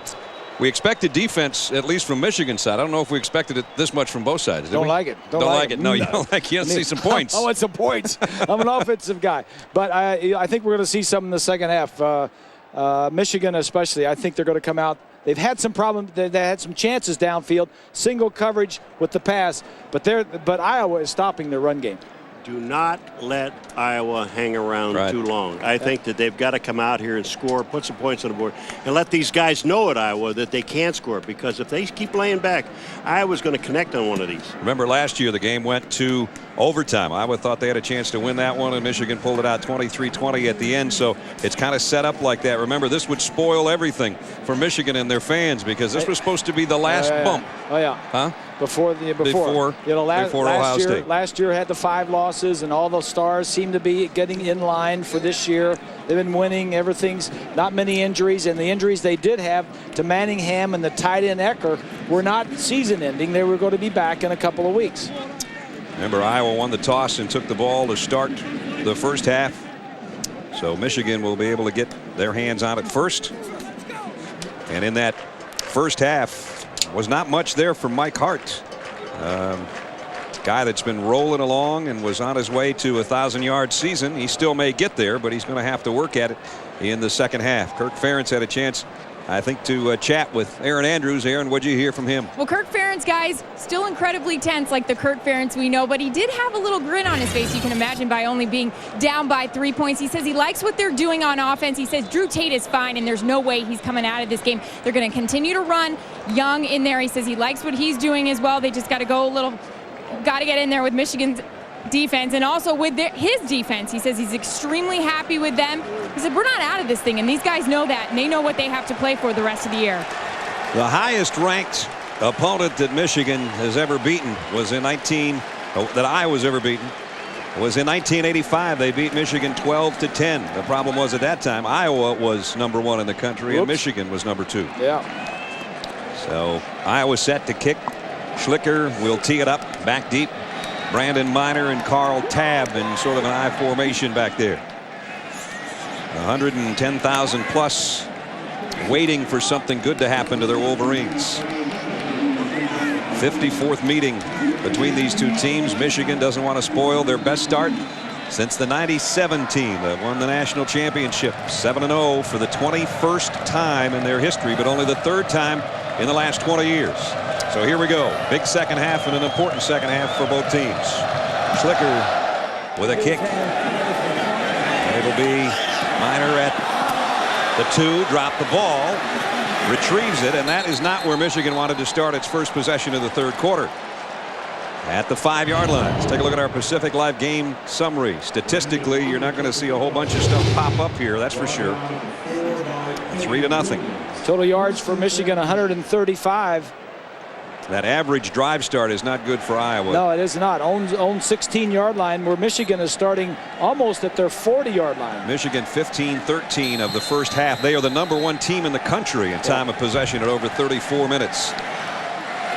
Worst starting field position for them by far today as you look at Steve Breston and the rest of the group near their own goal line. Chad Henne sets the Wolverines at the 5.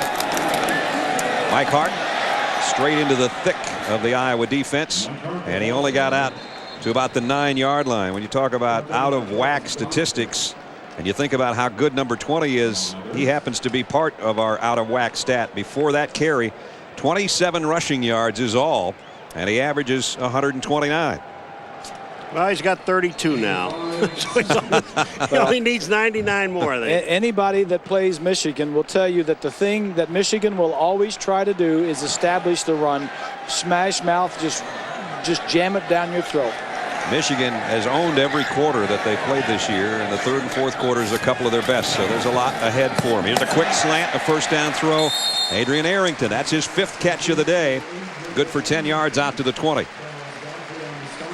Arrington definitely becoming one of Chad Henne's favorites with Mario Manningham out with the injury. Let's check in with Aaron. Guys, Adrian Arrington, of course, not so much of a homecoming, but he is from Cedar Rapids, Iowa. Last year, he didn't get to play against the Hawkeyes because he was out with an ankle injury. He said he was looking forward to this game, had it on the map. Mom and a bunch of people were coming and bringing some home cooking. whatever they ate there at Iowa. What do they eat there, guys? Probably the same thing Corn. we had at halftime. Corn and bratwurst. Henne goes to his third receiver, and it's Hart. And he just cartwheels out to about the 27-yard line.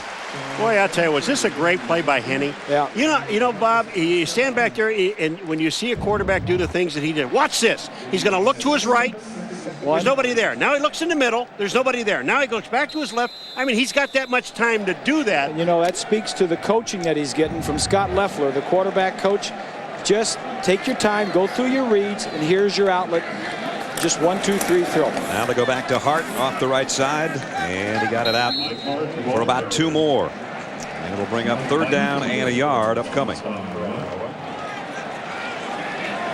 Iowa defense just not giving Mike Hart any room to run so far today. Iowa defensively is playing really well today, much better than they have played all season long. In fact, even last year, the defense was not rated very highly in the conference or in the nation. But Norm Parker's crew is doing really well here today, especially stopping the Michigan run. The officials stop play here with 13:21 remaining. I don't know if they may have a clock problem. There's a problem with the clock. That's what I thought as he looked downfield. You know, Brad, I don't trust defensive coordinators. We talked to Parker on the phone. He told us about how banged up they are and how good Michigan was and is, and how much they fear Michigan, and now they're playing them toe-to-toe. I mean, he talked to us, but I think he was psyching us out a little bit. Oh, yeah. He does that a lot. Well, we've got a little break with the clock not working. Got a Who Am I for you.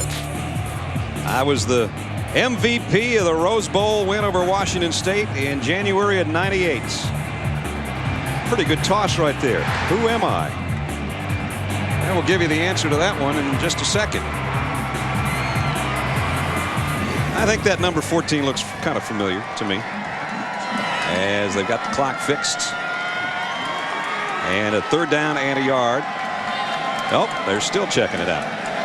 Well, let's give you the answer to Who Am I? Rose Bowl MVP. Here he is.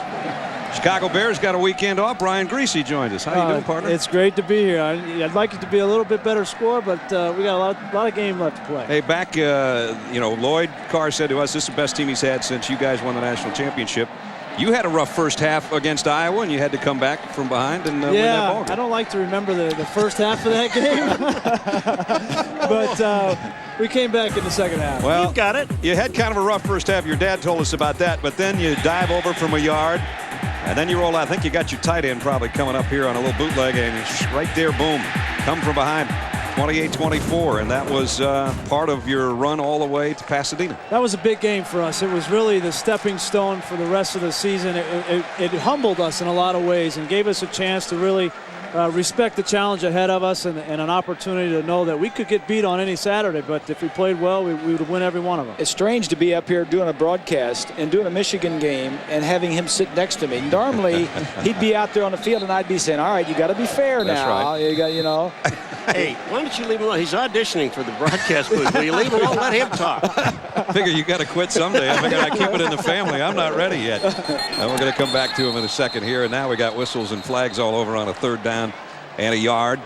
What do you think, Brian, of this Michigan team? You've had a chance. I think you had a chance to talk to the team too, didn't you? Talked to him last night, and I hope that's not the reason we're only up 3 points. You know. But I really like what Lloyd Carr has done with this team. Every year he comes up with some kind of a motivational tactic, and the same is true this year. I really think that they're playing well on defense, and that's given them a chance to win every game. And if they continue to play well on defense, that was really the staple of our '97 team.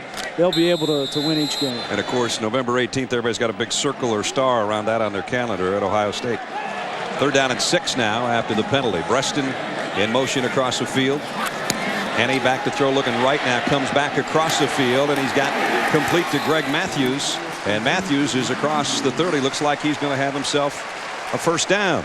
Brian, I know you came to school with the current quarterback coach, Scott Loeffler. He was here. He was one of your teammates at the time, and now he is coaching the quarterbacks.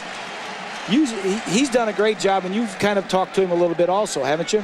He's done a wonderful job. I think the way that he has been coaching these quarterbacks, the fundamentals have been the most important thing. And then secondary, he's been able to bring some new concepts offensively to the team. Here's a first down now after the pass play from Henne to Greg Matthews, the freshman. Michigan at its own 30-yard line, trying to get something going offensively. Henne, here comes the rush. There goes the ball. Loose. And Michigan's going to fall on it. Nice job by Riley to get over there to cover it. But great pressure as Madison, who's been a problem all day long, a loss of 13. And Greg Madison's kid, Brian, is having a great game so far. And Greg's here because he's a defensive line coach at Florida. So Dad is here to watch. And, boy, his kid's putting on a show. Riley was hurt a little bit earlier in the ball game, the right tackle there. And Madison just runs around him. Uses his quickness, and Riley goes over and kind of deflates the ball. Second sack of the day for Madison. Now it's second down and 22. Well, Brian, you're with an undefeated team. I mean, just seriously about Chicago, how good are they? Well, we'll see. You know, we'll see. We'll take it one game at a time. Our last game wasn't very good. I know that. Here's the throw, batted in the air. I know I talked to your dad about it, and you know your dad? The guy sitting next to you, you're right. That guy, I was talking to him the other day about it. He said he has never in his lifetime, and he's been around a long time, you ever seen a team turn the ball over 6 times and win a football game and not score an offensive touchdown? Well, that's because it's never happened. That's probably why, huh? 3rd and 22. There aren't a lot of these in the playbook. No, he's going to be good up here. I'm telling you, he's going to be good. Brian's good. Are you trying to kick the old man out already? Yeah. 3rd down and 22. Henne pumps down the middle, almost. In fact, it is intercepted. He got it. Picked off by Humpel, the linebacker. Pascal got a piece of it. Humpel got the ball. And so Iowa, first interception for Henne in his last 95 throws, and it comes in Michigan territory. So a golden opportunity for the Hawkeyes here. Here's one of the great examples of the tip drill. And every defense works on it. Watch this. That's when the ball goes up. That's Pascal. Pascal hits the ball up in the air. It just keeps it alive. Look at this. That's teamwork. And then Humpel almost took his head off on the interception, but they'll take it at the Michigan 27-yard line. Sims, the tailback. Tate might want to take advantage on the first play, and he does come up throwing, and he picks up about 8 yards or so. So Michigan now on its heels a little bit, under 11 minutes. Brian, we're probably going to let you go after a couple of replays here. Here's Tate going on top. We know you want to get back out. We know who you're cheering for because of your shirt and everything. And your beautiful wife, Brooke, is here. Who's got Analia Rose today? That's what I want to know. Who's taking care of her? Grandma's taking care of her. Grandma's got her. She's in good hands. Well, that's good. Second down and short, about a yard to go. And it's going to be close as Damian Sims on the carry and might have a first down. There she is. My boy. goodness. And then she's got the Heisman pose on this. That's what I like. She's got that beautiful blue eyes. The beautiful blue eyes of mom and grandpa, I guess. I do think so. Her eyes look like grandpa's, Yeah, I think. a little bit. You know? I just hope she grows up to look like her mama. Talk about my granddaughter. Now, don't take her too far. I haven't seen her much. All right, we got a timeout. Brian, thanks for joining us, buddy. Good to see you guys. That's great. We got a timeout with the score 3-0. And Iowa right now on a little bit of a drive. And they're going to take a look to measure here. And it's close.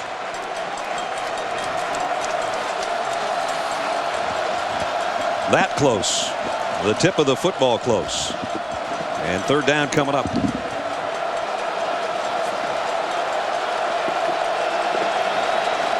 It's a great opportunity for Kirk Ferentz and the Hawkeyes. 3rd down and inches. Trying to take advantage of the interception. At the Michigan 17. Sims a tailback in the eye. They fake it to him. Tate now scrambling, trying to throw. Here comes the pressure, and he threw it away. So it's 4th down and inches. Lamar Woodley was coming with a heat. I like the call. I like the call by Kirk Ferentz. The problem is Michigan, the defensively had it covered. 2 receivers were out, and both of them were covered well. So that's going to bring out the field goal unit to try to tie things up. Here came Woodley. And Tate had no choice. He bought some time, just tried to scramble a little bit, give the receivers some time to shake loose, and nobody could get free. Kyle Schlicker is 8 out of 11 on the season. His career long, or his season long, is 45. They ask him for only a 34-yarder here to try to tie it up. The kick on the way, and we got a tie ball game in Ann Arbor. As Paul said, don't let him hang around. Kirk Ferentz is saying, let's hang around. Got a lot of football left. 10:06 left, third quarter, tie game. You're watching ESPN on ABC.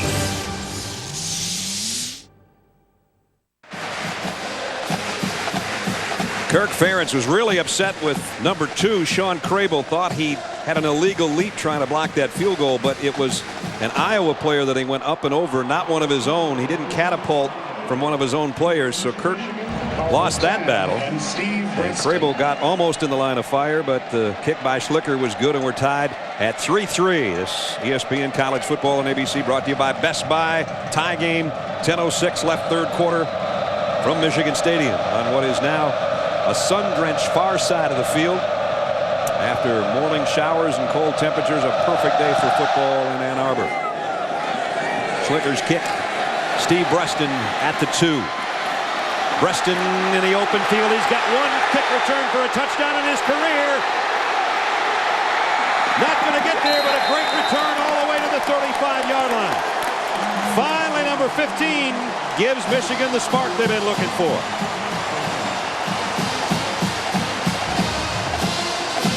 Here's a guy that's going to show you some speed.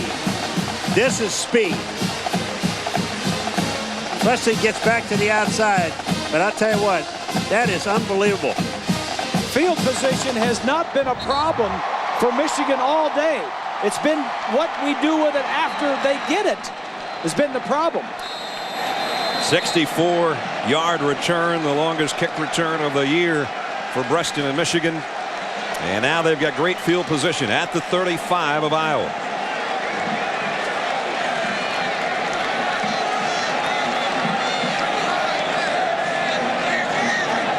Henne twice appears to have changed things up. And it's Mike Hart. Hart got the corner this time. He might have a lot more. Flags fly as he goes out of bounds at the 19. Probably going to be holding on the outside. That's the best one he's ripped off. And it's going to be negated by a penalty. 16-yard pickup, and it's called coming back. It's one of the things that Henne has done this year. A third-year junior who has started now for 3 straight years. They've asked him to do more checkoff at the line of scrimmage, get him out of bad plays and into good ones. From the spot of the foul, repeat first down. So from the spot, see where the line of scrimmage will be now. It's going to be right about back at the original line, maybe a little deeper at about the 36. It's not number 16 Arrington as a wide receiver on the outside. Right there you see him on the left of the screen. He just grabs Godfrey and pulls him. And he's right out in the open where the official can see it. Good form on that throw by the great flag. Form by the brought it right by his ear. By the side judge. Had the elbow high. It was good.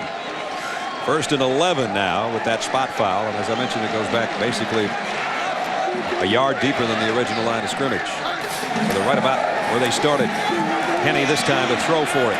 Tipped. Had Arrington down the middle, and Klinkenborg, the middle linebacker, got a deep drop and did a nice job to get up and get a hand on it. Next Saturday at 3:30 Eastern on ABC, most of you are going to see Minnesota head to the Horseshoe to take on the Heisman favorite Troy Smith and the undefeated Buckeyes, plus other regional action. Check your local listings for the game in your area next Saturday on ABC. College football lives here. This is one of the biggest cities in Michigan on a Saturday when we're here. About 110, 12,000 on hand. Mike Hart trying to break a tackle, keeps his legs driving and gets to the 31-yard line, pickup of about 5. Edmund Miles, the outside linebacker, made the stop. Let's check in with Aaron. Well, Brad, a very busy sports day here. Of course, you know, we got the Michigan game going on, but how about what's going on in Detroit? 30 minutes away, a little thing called the World Series. Detroit and Cardinals in Game 1 tonight. Talking to Lloyd Carr about this. He's a big Jim Leyland fan, of course, the manager of the Tigers. Good thing the game's in the afternoon. You know Lloyd Carr wants to watch the Tigers tonight. Lifelong fan, guys. Yeah, well, he'll be in a good mood watching it if things go well here in the next 23 minutes. Here's a throw. That went well. Breston from Henne, and that's a first down. So Steve Breston becoming part of the act. Picks up 6 yards on a 3rd and 5. Really impressed with Iowa and how tough they are defensively. Nothing is coming easy for this Michigan offense. Last week against Indiana, Iowa just kind of went belly up. A lot of the injured players didn't play. I think that sent a message to the rest of the team. Well, hey, we can beat Indiana without them. But now they've got a chance at redemption right here at Michigan. Mike Hart on a cutback run. He put the brakes on and got to the 20. Pickup of 4. He's running about 33 miles an hour, and all of a sudden he had the disc brakes there, and he just stopped on a dime and got about 2 more yards on him. Well, that's one of the first plays in this game that Michigan ran to the right-hand side. But it was a cutback. Yeah, he cut back on his own. You know, usually they run to Jake Long, number 77, the left, the All-American tackle. But this time, Hart just did that mostly on his own. At the 20. Hart again. They're just going to keep banging it and see what happens. And Iowa equal to the task again. Miguel Merrick's had a good nice game play from that secondary. Nice play by the strong safety Merrick. We talked about a ton of injuries last week. Aaron touched on some of them in the pregame, but the injuries this year to key players. Douglas is back today. So is Eubanks. Richardson's not. Tate has had an abdominal pull since way back, basically the beginning of the season. Albert Young back for the first time in 3 weeks today. Mitch King is playing today. So is Marcus Pascal. But Calvin Davis is the only one that's out for the year, and he got hurt in the second ball game. Merrick, who made that last stop, has 6 tackles on the day. He's doing a good job back there. At the 20. Henne. Play action. Slant. Arrington at the 10. Collard at the 9. It's 1st and goal, Michigan. Boy, this play works so well for him. It's that short slant that they run, and it's about a 6-yard pattern. And Henne just puts the ball right on target. 6 catches for Arrington. 5-step drop. Run a little slant. Career high for him. Michigan just needs to finish off a drive. They've moved the ball. They just haven't gotten it into the end zone. Arrington and Breston both out to the left side. On 1st and goal, it's Mike Hart. Hart straight up the middle. Touchdown!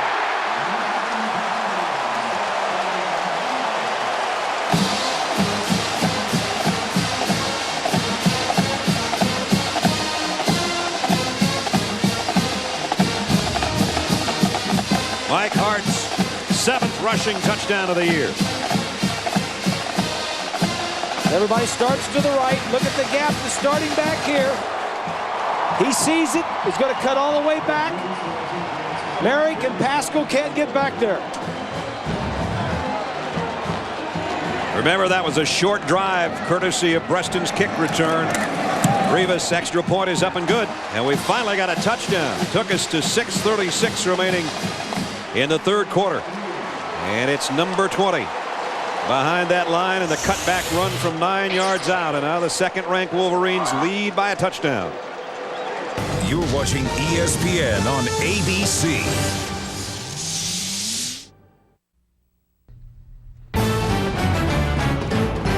ESPN's College Football on ABC. Brought to you by the all-new 2007 Wrangler Unlimited, a new species from Jeep. IBM, what makes you special? And the United States Postal Service. Now the post office comes to you with free package pickup. Shapiro Undergraduate Library. More than 400,000 books in that one, and over 7.6 million books in all the University of Michigan libraries. Of course, Paul spent many hours and years studying the library, I'm sure. No, I went to the library almost every day at the Citadel. I took a blanket, a pillow. So Nice it's the quietest place on campus. I loved it. Rivas, the kick. Herb Grigsby is straddling the goal line. Oh, man. There was some popping going on down there before he got to the 21-yard line. Let's check in with Matt Weiner, New York. Matt? All right, Brad, let's get a singular All-America Player of the Week update on Ohio State's Troy Smith. An easy and productive day against Indiana.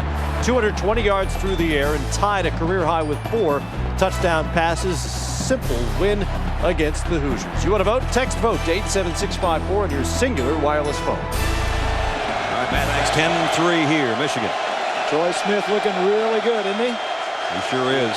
He never does anything wrong. That's what I like about him. Albert Young, a little stretch play. Albert goes maybe to the 24-yard line, about a 3-yard pickup. That front wall of Michigan led by Woodley and Biggs and those guys. And Lamar was talking with us about a little competition he has with his buddy over there at the other defensive end spot. Me and Biggs, we've been kind of competing ever since I got here. You know, he's a year older than me, but we always talking trash all season. Who's going to have the most sacks, TFLs, the most tackles. So every week there's competition. The most TFLs, tackles for loss for you folks that don't know what he's talking about. I'm sure all of you do. And he had a big smile talking about that, and he slid in that he's a year older than me thing in there, just to make sure.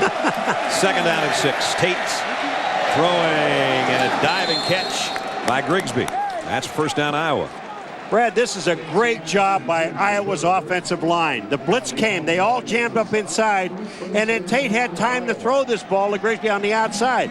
This is because the offensive line, they picked up every single one of the blitzers, and he had time. And Tate, Drew did a nice job also, knowing, first of all, that all these guys are blocked. Don't panic. I got my backs are picking them up. The line's picking them up. And then he kind of drifted back a little bit into the side, gave his receiver the time to run his route, and then got him the ball. Now on 1st down, nice play fake. Tate all day. Deep out. Got it. Complete to Douglas, out of bounds. And now Drew Tate's got Iowa's offense cranking. I'm impressed with this young receiver, Tate. He's, Douglas. Freshman, true freshman's caught a ton of balls today. Watch him. It's just going to be a one-man route. Got 2 guys on him. He already has the Iowa true freshman receiving records before the game even started. And you can see they do a good job of keeping Woodley off Tate. He had all day to throw that one. Drew loaded it up and got a 24-yard pass play, the longest play from scrimmage by either team, down to the 43 of Michigan.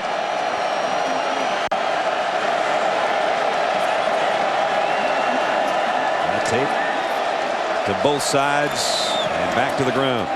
Young. And he's got about 5 more. Drew Tate and the passing chart, 14 out of 21 so far. And one he just completed to Douglas was right there. Throwing a lot short outside, 15 yards from the line of scrimmage or less. Not throwing many balls over the middle. Working their way down the field at the Michigan 37-yard line.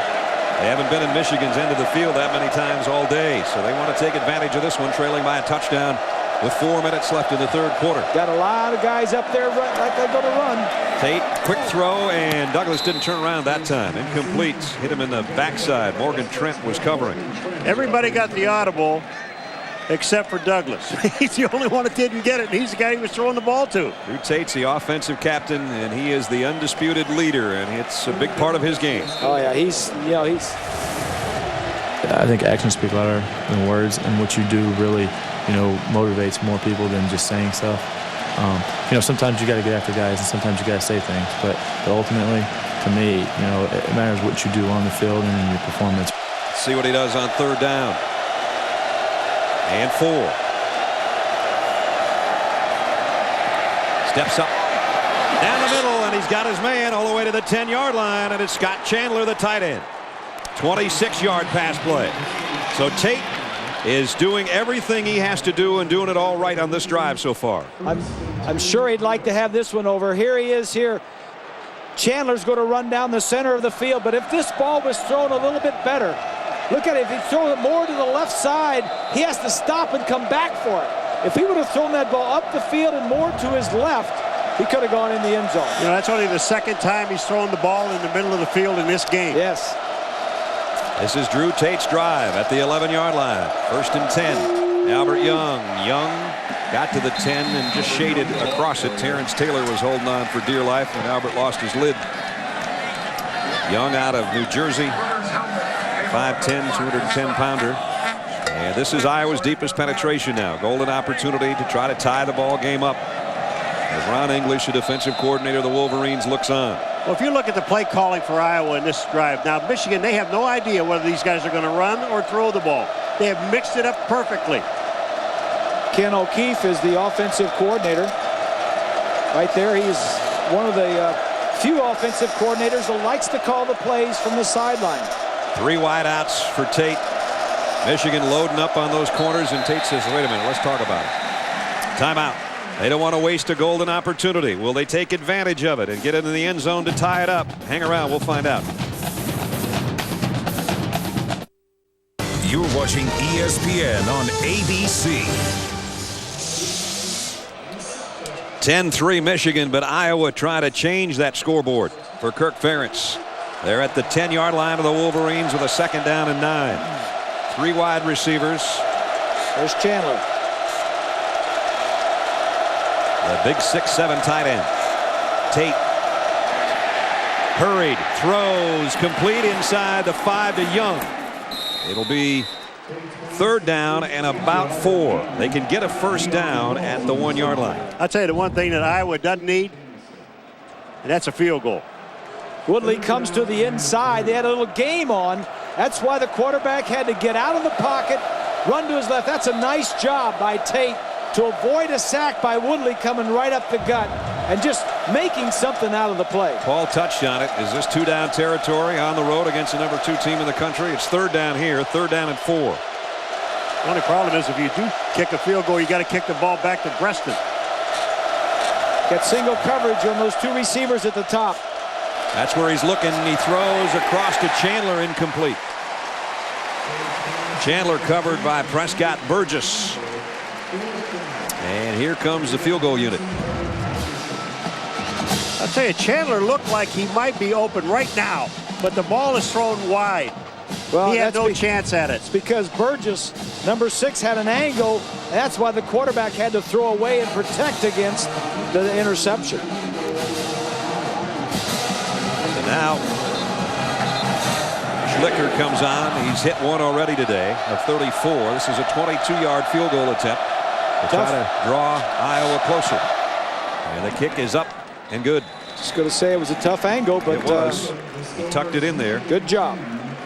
So they get 3 out of it. Good looking drive. Drew Tate, sensational. They had 2 red zone possessions so far today and have only 6 points to show for it. But as Paul said earlier, let them keep hanging around, and then you could have problems. And both of Iowa's possessions in the second half, they've taken it down and scored a field goal. Tonight, this is going to be a good one down at Death Valley as Clemson takes on Georgia Tech, top 2 teams in their respective divisions, the Atlantic and Coastal of the ACC. That might be a preview of the ACC championship. College football primetime on ESPN, 7:45 Eastern. All those college football games on ESPN and ESPN2 available in high definition. As the umpire and Kirk Ferentz have a little chat.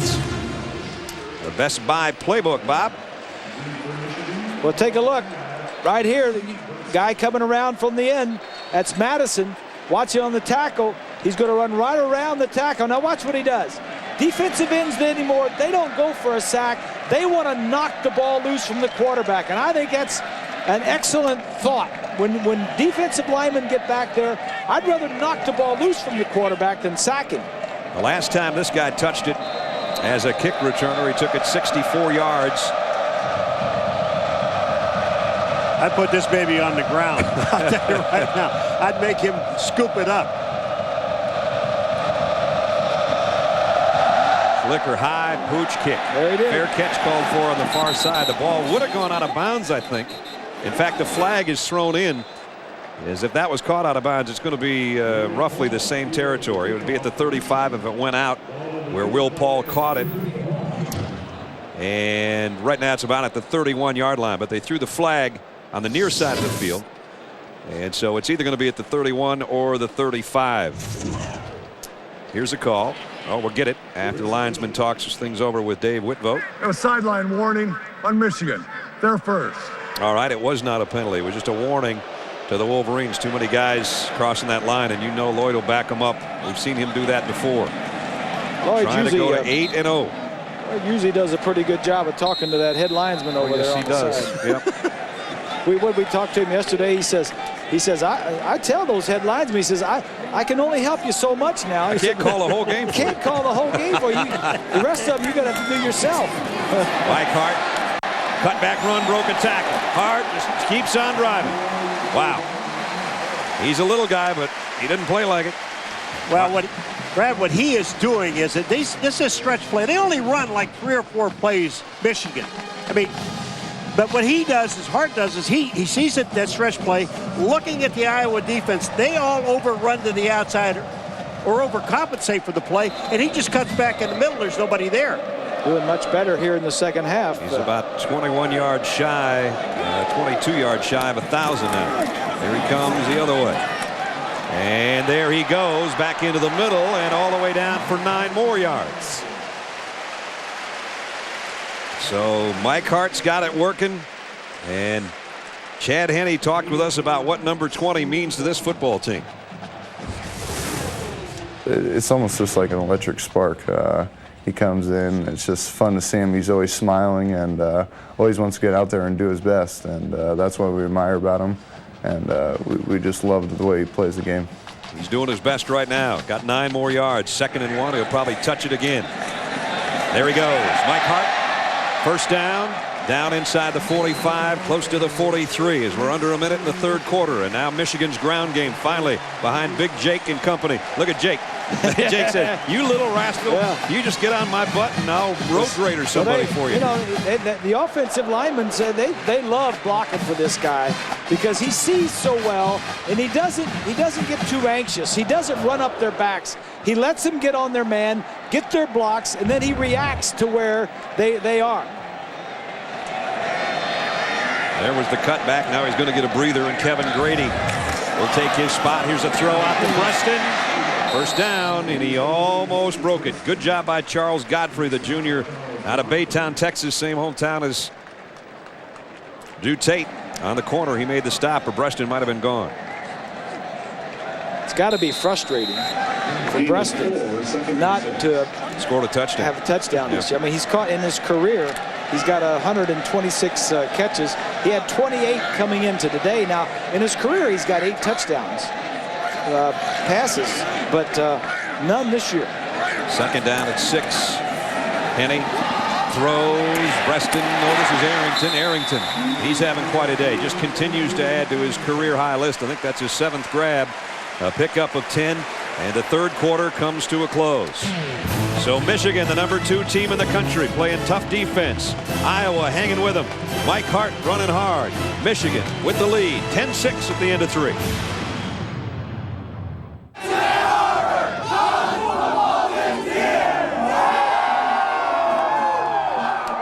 This thing's, if they would have done that with their instruments instead of their voices, our heads would be spinning for a week. We enter the 4th quarter, 10-6 Michigan. I miss the bands. You know, I miss seeing the bands. You know, we see them here, but we don't have a lot of time to show them at halftime. But we try to show them during the ball game. They're fun in the pregame too. Yeah.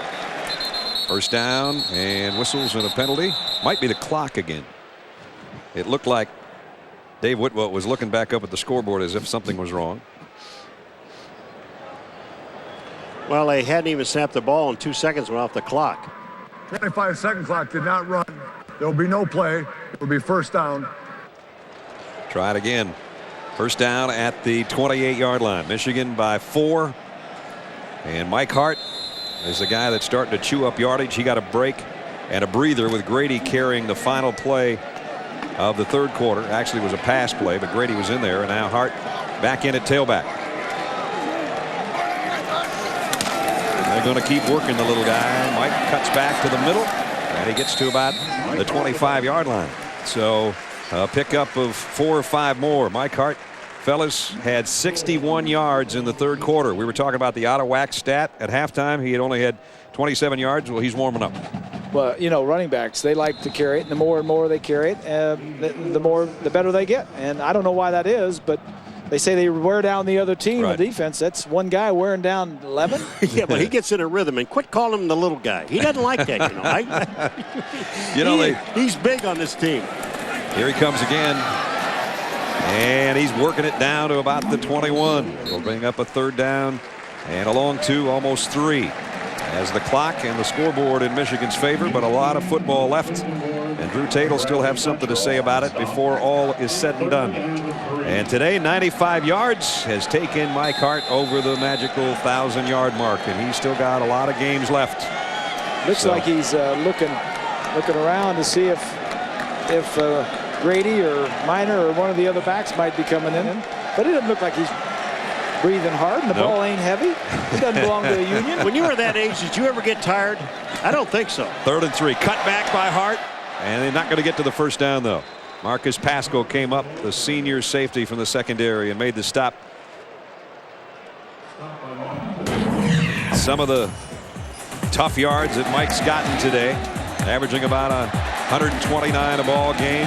Iowa's made it very tough on him, but he's made it tough with some of the hits. And remember, he came in having touched the ball 606 consecutive times, either as a receiver or a rusher, without fumbling, and he has not fumbled again today. Without a lost fumble. Without a lost fumble. Yeah. Garrett Rivas is going to try a 37-yard field goal.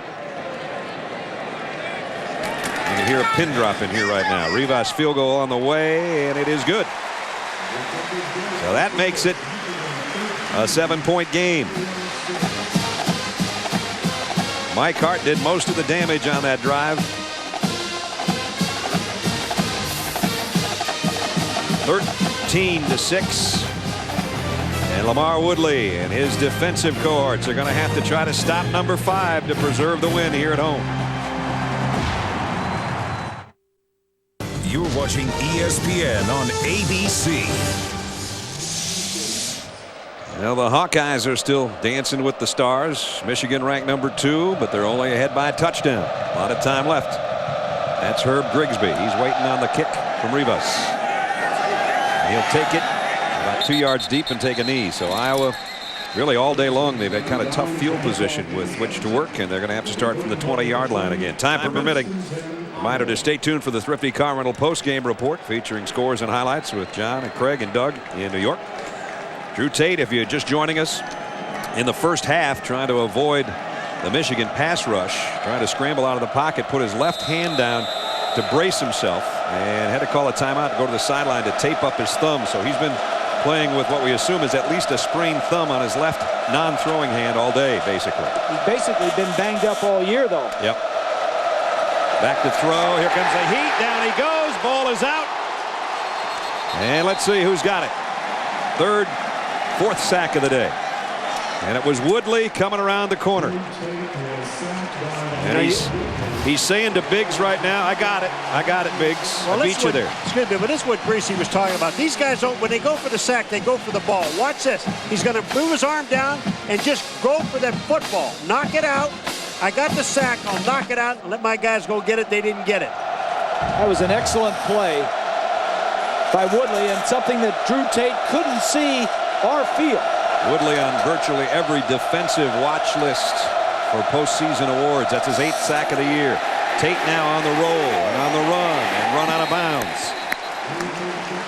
And run out of bounds way back at the 11-yard line. Let's check in with Aaron. Well, Brad, what has been the difference for Lamar Woodley this season? His defensive coordinator, Ron English, telling us yesterday he suffered an injury last season, his first one ever in his career. And before that, he really took what Woodley called a laid-back, chill approach to practice.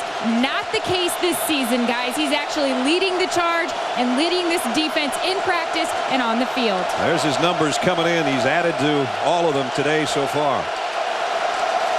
Had a sack a moment ago. Actually, Sean Crable got credit for what that 4-yard loss was another sack, and he's got 2 or 3 today.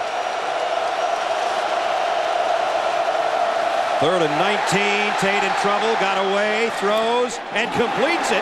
Now, wait a minute. Ball comes out. Dominique Douglas, who was banged up last week, and he comes down hard, and he's shaken up again. Douglas, who's had a big day, especially early, catching the football. Look at it. Look at his quarterback. He's up there rubbing his helmet as if that's going to help. Yeah. Leon Hall is the defensive back that was there, number 29. Woodley again is going to put the heat on. And almost had him. Tate does a nice job to avoid the sack. Douglas now trying to jog off. He twisted his knee and ankle. That looks like a shin, maybe. A high ankle sprain. He twisted his foot underneath the tackler. Got off under his own power, and now Fenstermaker's got a tough spot and a tough guy on the other end waiting near midfield. Preston already has a 64-yard kick return today. And Iowa's taken, I believe, a timeout. They have. Timeout with 11:40 to go. A big punt coming up. Michigan in front by 7.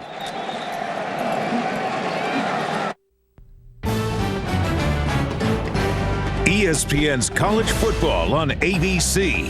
Brought to you by the Nissan Titan, proud presenter of the 2006 Heisman. Singular, raising the bar.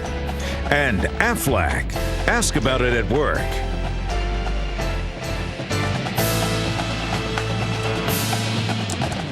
That is University of Michigan Alumni Association. More than 420,000 living Michigan alums, one of the largest living alumni bodies in the world. The coach's challenge is why we had a timeout, as Kirk Ferentz was asking for a review on whether or not Douglas caught After that ball. review, the play stands as ruled on the field. The pass is incomplete. Yeah, Coming into the day, only about 20% of all the calls that have been challenged have been overturned. The coach's challenges have been overturned, 20%. Yeah. I know we repeat it every week, but every one of these things are reviewed.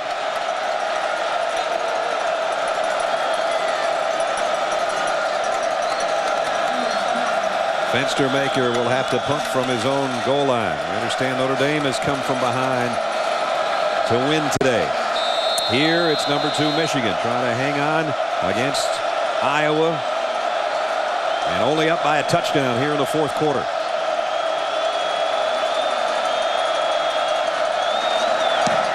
Kick off the side of his foot. I don't think Breaston's going to be able to handle this. He's going to have to get out of the way. It takes a great bounce, though, for Iowa, and goes all the way down to the 41-yard line. So a 49-yard punt and no return. He kept it out of the hands of Steve Breaston. 110,923 for the 197th straight time. Over 100,000 people watching at Michigan Stadium as they are hosting the Iowa Hawkeyes in this Big Ten battle. Key play in the ball game. Mike Hart grinding away in the second half. Had 61 yards in the 3rd quarter alone, including that 9-yard touchdown. That's our only touchdown of the day. And it's Michigan right now 13-6 with the lead, with the clock running at 11:20 remaining in the ball game. And Mike Hart gets the call again for a yard, maybe 2. Brian Madison, who's had a heck of a game defensively, made the stop. Let's check in. Matt's got an update in New York.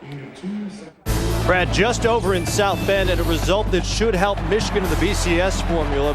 Brady Quinn of the Irish trailing late, but he hits Jeff Samardzija, 22nd career touchdown pass, ties Derek May's school record. They needed just 35 seconds to go 80 yards. Bama still leads at Tennessee 13-6. Now, so Brady Quinn's Heisman hopes still alive. Troy Smith had 4 touchdown passes today for Ohio State. Chad Henne comes up firing. Adrian Arrington, who's been his favorite target today, pick up out to the 49-yard line. Jake Long, the All-American candidate, in the pits. Let's take a look at him. Jake's the left tackle, number 7's top of your screen. Pass protecting. Right here at the top. Again at the top of the screen, number 77.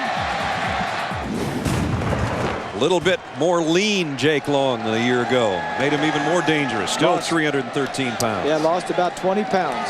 3rd down. Henne's in trouble. Throws, dangerous pass, broken up. Arrington, the intended receiver. Marcus Wilson, the safety, made a nice play to break it up. Well, Norm Parker, the defensive coordinator for Iowa, calls Jake Long the road grader. Yeah. He doesn't miss many blocks. There's Norm. Exactly 10 minutes remaining in the ball game, with now a Michigan punt upcoming. So Iowa's going to get their hands on it. Again, Michigan had great field position and didn't do much with it.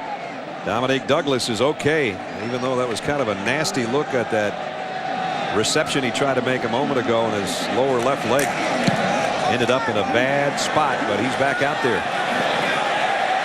And he's going to field the punt, and he went to the turf to do it, and he probably saved about 5 yards there. I agree. It's a smart play. He avoided taking over the ball inside the 5-yard line. Iowa's down a touchdown. Can they come back and tie it? Hang around. You're watching ESPN on ABC. Brad Nessler, Bob Gracie, Paul McGuire, Aaron Andrews, Michigan Stadium, where Lamar Woodley and company wanting to tee off on Drew Tate, who has to work from inside his own 10-yard line again. 9:38 in the clock, winding down. Last year this game went to overtime, and Michigan won it 23-20. There's a pass, sideline, and incomplete. Dominique Douglas covered by Morgan Trent on the corner. Well, if you're going to throw the football, first down is a great down to throw on, primarily because you're not going to get that hard pass rush from those 4 defensive linemen. Jar now. Iowa's had 10 possessions, and 6 of them have started inside their own 20-yard line. That's not good. Second down at 10. Douglas in motion as Tate drops to his own goal line. Throws. Albert Young trying to break a tackle. There's nowhere to hide from the Michigan defense. And the play was made by Alan Branch, number 80.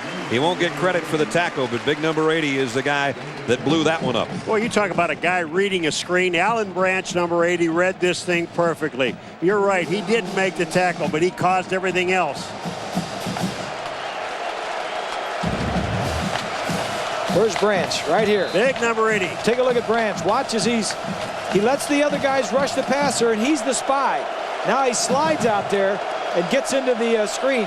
That's what you call a spy. Let the other 3 guys rush the passer. I'll take care of the screens and draws. Third down at 10. Now they're really going to pin their ears back, and they might have a blitz coming on top of it. They do. Tate throws. Incomplete. Nowhere near Dominique Douglas, the intended receiver. 3 and out for Iowa. Time permitting. Hang around for the Thrifty Car Rental postgame report featuring scores and highlights for John and Craig and Doug in New York. Oh boy, and Kirk Ferentz is on fire over there. Well, that was the 5th time that when I said stay out of 3rd and long, they were 3rd and 10 or more. That was the 5th time in this ball game. I think what he's upset about, Brad, is that he thought that the defensive man had his hands on his receiver when the ball was in the air. Steve Breaston takes a fair catch on the punt at the 43-yard line. So the battle of field position being won by Michigan, and they're winning on the scoreboard by a touchdown as well. Can they stay undefeated and be 8-0 coming into the day? West Virginia, a winner over UConn, is undefeated. Louisville, Rutgers is playing right now. They are leading in their ball game over Pittsburgh. Last time I saw 3-0. Ohio State won. They're 8-0. Michigan, of course, at 7-0. USC's idle, and Boise State out there in the WAC 7-0. So you got 7 undefeateds. 3 of them are in the Big East, and Kirk is not happy. Nope, he's not at all. He is one of the best coaches, not in the Big Ten, but in all of college football. Right about that. Chad Henne back to throw on first down. Greg Matthews, the freshman receivers, got it down to the 40-yard line. Let's check in with Aaron. Well, Brad just revealed this Thursday where the preliminary renovation or designs of what the renovations are going to be here at Michigan Stadium. You can check out there's new large arch cutouts with their constructed of brick. Kind of looks a little bit like FSU's Doak Campbell Stadium. This is supposed to get completed by 2010. They're going to renovate, which I know you guys like to hear, the press box, a new press box on the west side, new concourse. They're going to hope to keep the capacity about the same, Brad. Well, we like the fact that they're renovating the press box. We don't necessarily dig where they're going to put us. But I guess they didn't ask my opinion. 4-yard pickup by Mike Hart. And Mike talking with Merrick, who's had a lot of tackles today, and they're jawing a little bit. You know, one of the things about the stadium, and you played here, Bob, that there's 110,000 people here, but you said the noise doesn't affect the visiting team as much. It's the big house, but it really is not the big help for Michigan because there's no upper deck, and the noise just kind of goes up and out instead of onto the field. So the opposing team really is not intimidated and have a problem hearing their signals. There's a huge third down for both teams. Ball is out. Iowa's got it unless they blow that play dead. That's going to be a fumble, and that's the first one in forever for Michigan and Mike Hart. And he's saying he was down. You can tell he's coming over to tell the coach, Coach, I was down. The ball came out late. Let's take a look. Number 20 again is Hart.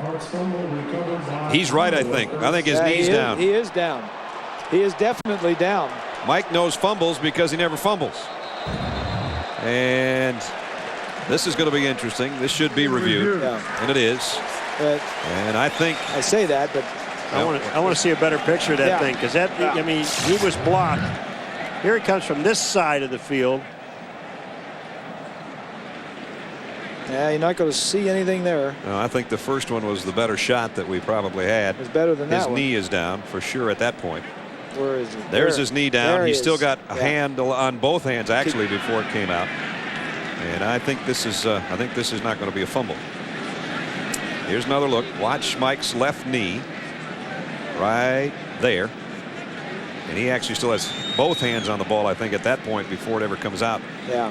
You know, it was interesting. He told Desmond Howard on game day a couple of weeks ago that he's got 5 pressure points to not fumble. Fingertips, palm, forearm, bicep, and then tucks it into his shoulder. So he says, I always think of 5 pressure points. Yeah. And that time down in the bottom of the pile, it got kicked, but I think his knee was already down. And if this goes the way we think it might go, this guy's Kirk going to is not explode. going to be happy.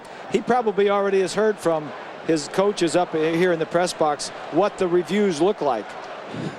Now, see, if Hart was a little taller, we could have seen that better. Well, he hides behind those guys that are 6'7" and 320 pounds. Maybe if he was using a smaller ball. Look at this. Well, you think Kirk Ferentz has been on the officials, or Lloyd Carr works him a little bit too? You know, they like to work the officials, but it really doesn't do a whole lot of good, because this decision is going to be made upstairs anyway. Not by anybody down on the field. I can tell you that. Oh, excuse me. That's the head linesman. He has the unfortunate job of being on the sideline next to the head coach. And he's got to stay there all game. Yeah, they don't switch sides. They don't switch sides. Yeah. So you get 3.5 hours of coach in your ear. Did I see plugs in his ears? I'm reminded of which Coach Shula that I was with for a long time. We'll I'll get to talk that about in a that in a minute. second. Next Saturday, 3:30 Eastern on ABC. Most of you are going to see Minnesota take on the Buckeyes of Ohio State, plus other regional action. Check the local listings for the game in your area. What Shoes have to say? Coach Shula was watching Penn State play one afternoon, and that was the day that Joe Paterno, at the end of the game, chased one of the officials all the way down to the end zone and into the tunnel right. at Penn State Stadium. And Shoes said, boy, he's my hero now to run that far, chasing that guy, waving his finger or anything like that. And he was about 75 at the time, Oh, and he yeah. can still do it. Yeah. So we await the word from up above. It's going to be a crucial call here, obviously, for Iowa's hopes to get the football, Well, you for know what, Michigan's to not lose the ball, and we're going to get the call right now from Dave Whitvo. What Ferentz is mad about is that there are Michigan coaches down here by this, where the viewing station is, and that's what he's upset about.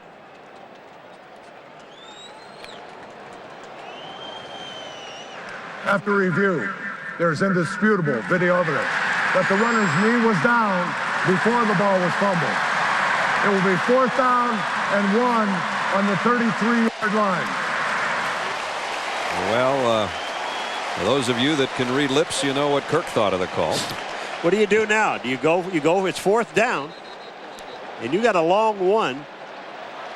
Here comes Chad Henne, and here comes the fullback, or the extra tight end, I should say. Let's just say that you know, there's been a lot of talk about the instant replay and all that other stuff, and I don't want to put instant replay ahead of the game. I think too many people are talking about it, but in this instance, it did correct the wrong call.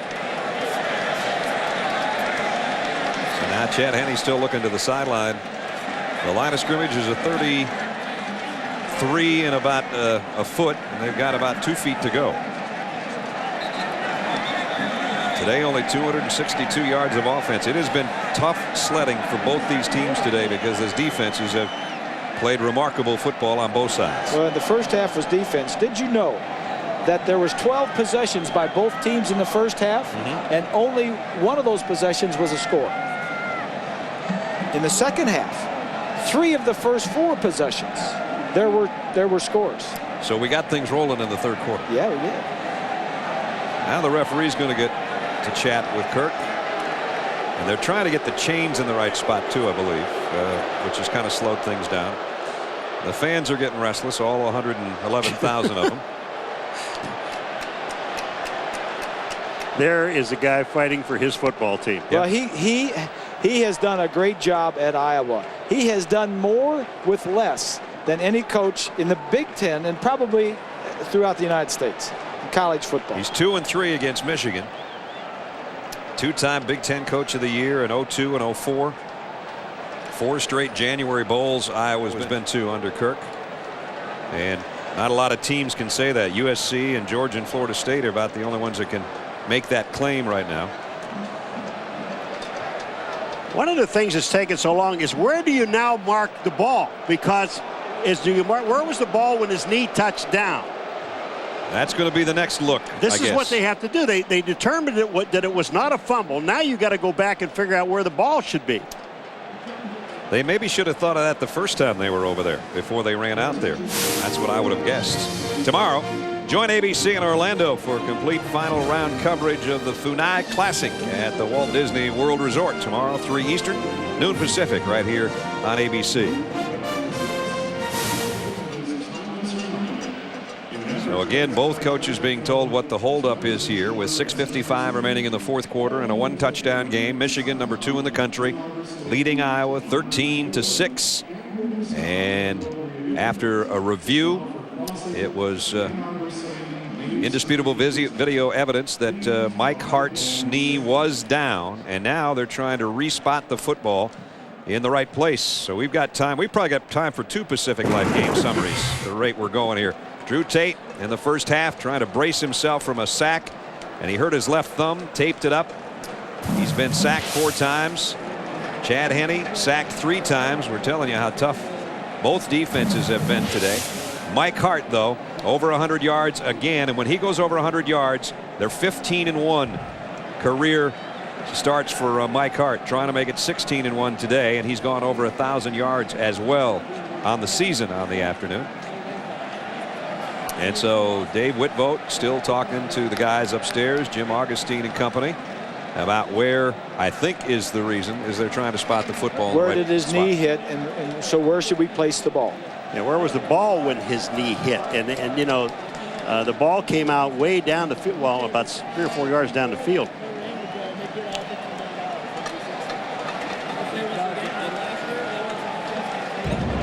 As both coaches pace the sideline. Here's the runner right here. Right here. I'd say it's at the 34-yard line would be my guess. But it doesn't matter where his knee went down. It's where the ball is when his knee goes down. If the ball is out in front of him, then it's another yard.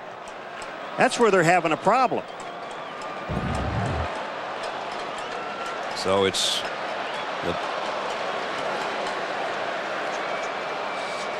it wasn't a fumble, so where his knee went down, I assume, is where they're going to spot it at the 34. After resetting the chains, the first down marker indicates first down at the 33.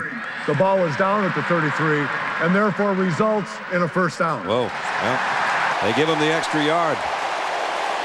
And I don't think that's going to be a happy coach over there now.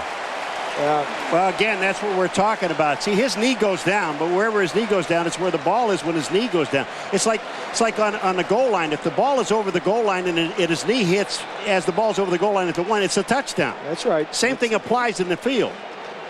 You're right. At the 33, it's first down. Finally.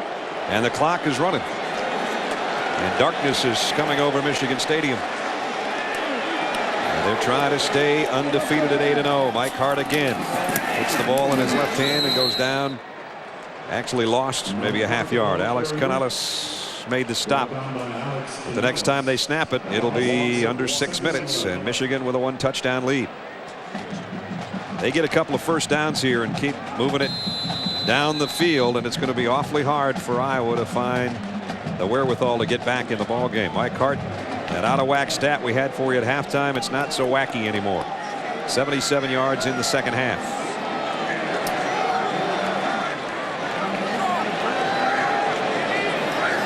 Second down at 10 for Henning. Throws wide side, got his man. Steve Breston said, "Oh, I didn't want to go out of bounds, but I couldn't stop." Pickup of 11, another Michigan first down. We get another update from Matt in New York. All right, Brad, barring something miraculous from Washington in the game's final 6 seconds, looks like Cal will win it 7 straight. Marshawn Lynch, nifty footwork on the 17-yard touchdown run. 2-pointer good. The margin is 7 there. BC leads at Florida State 24-17, but the Seminoles have the ball inside BC territory. Still a 4-point game at Tennessee. And Alabama leading by 4 in Knoxville.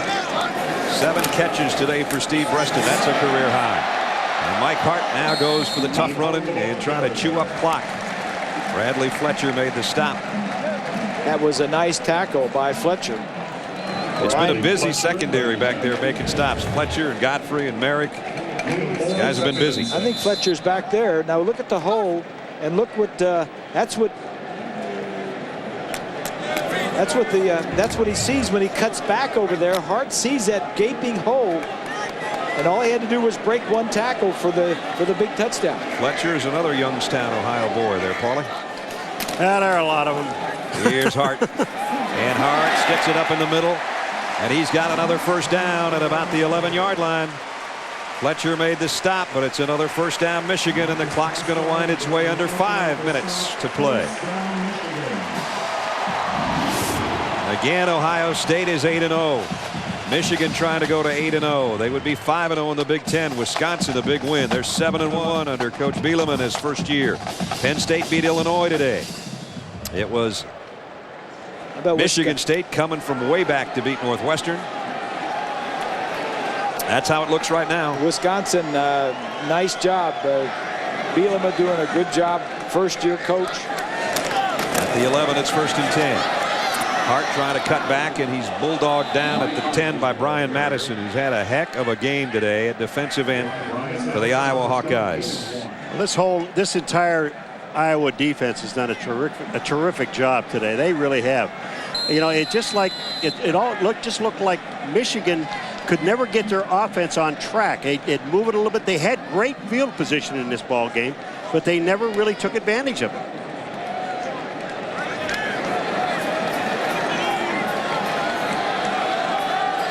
Now we're down to almost 4 minutes. Henny taking his time. Chad lines him up. He'll use all that clock he can use. And then he'll give it to 20. And Mike cuts back inside the 5. Touchdown, Michigan. Mike Hart, second of the day.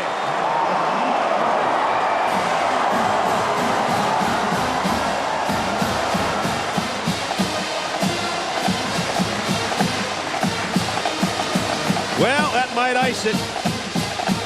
He might have been out of whack at halftime, but he's not out of whack anymore. Boy, the number of times he cut back in this ball game. We watch everybody on the white shirts overrun the middle of the field. And once they do that, there's one block back to the inside, and he's in for the touchdown.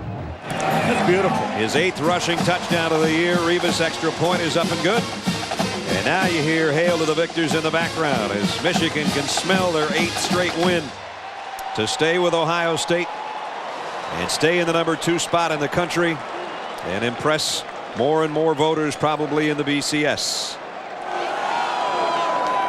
Here's another look. The great cutback to get around Madison. Then it's 10 yards to pay dirt. Second of the day for Mike Hart. Michigan 20-6. You're watching ESPN on ABC. Mike Hart caps off a 43-yard drive in 9 plays.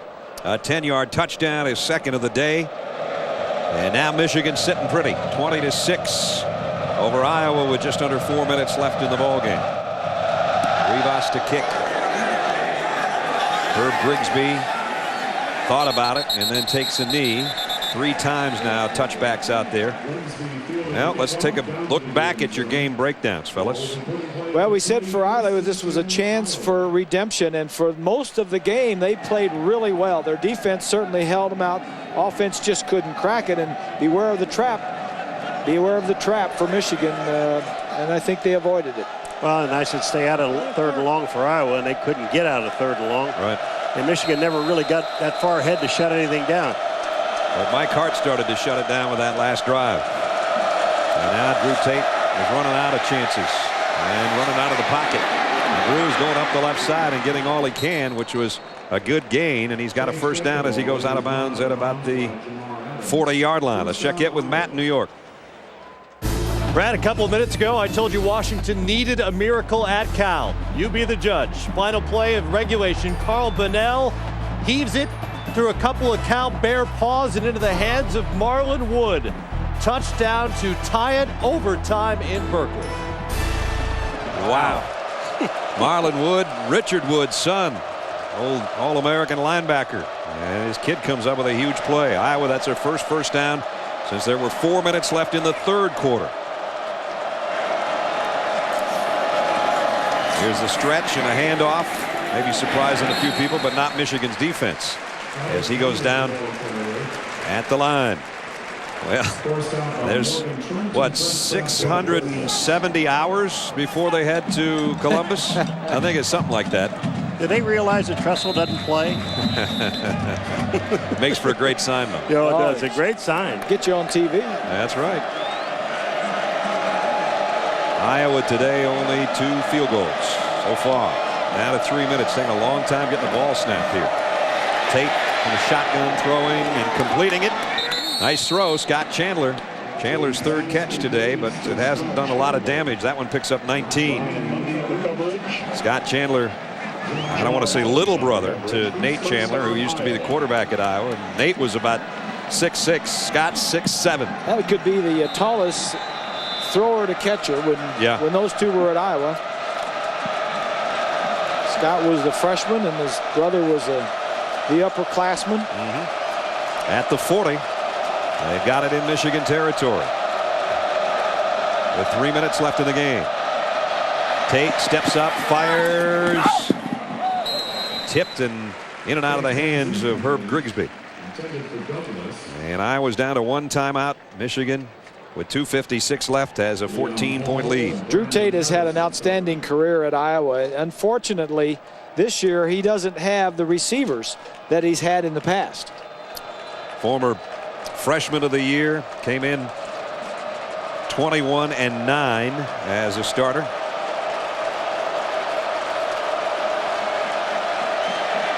Second down and 10 at the Michigan 40.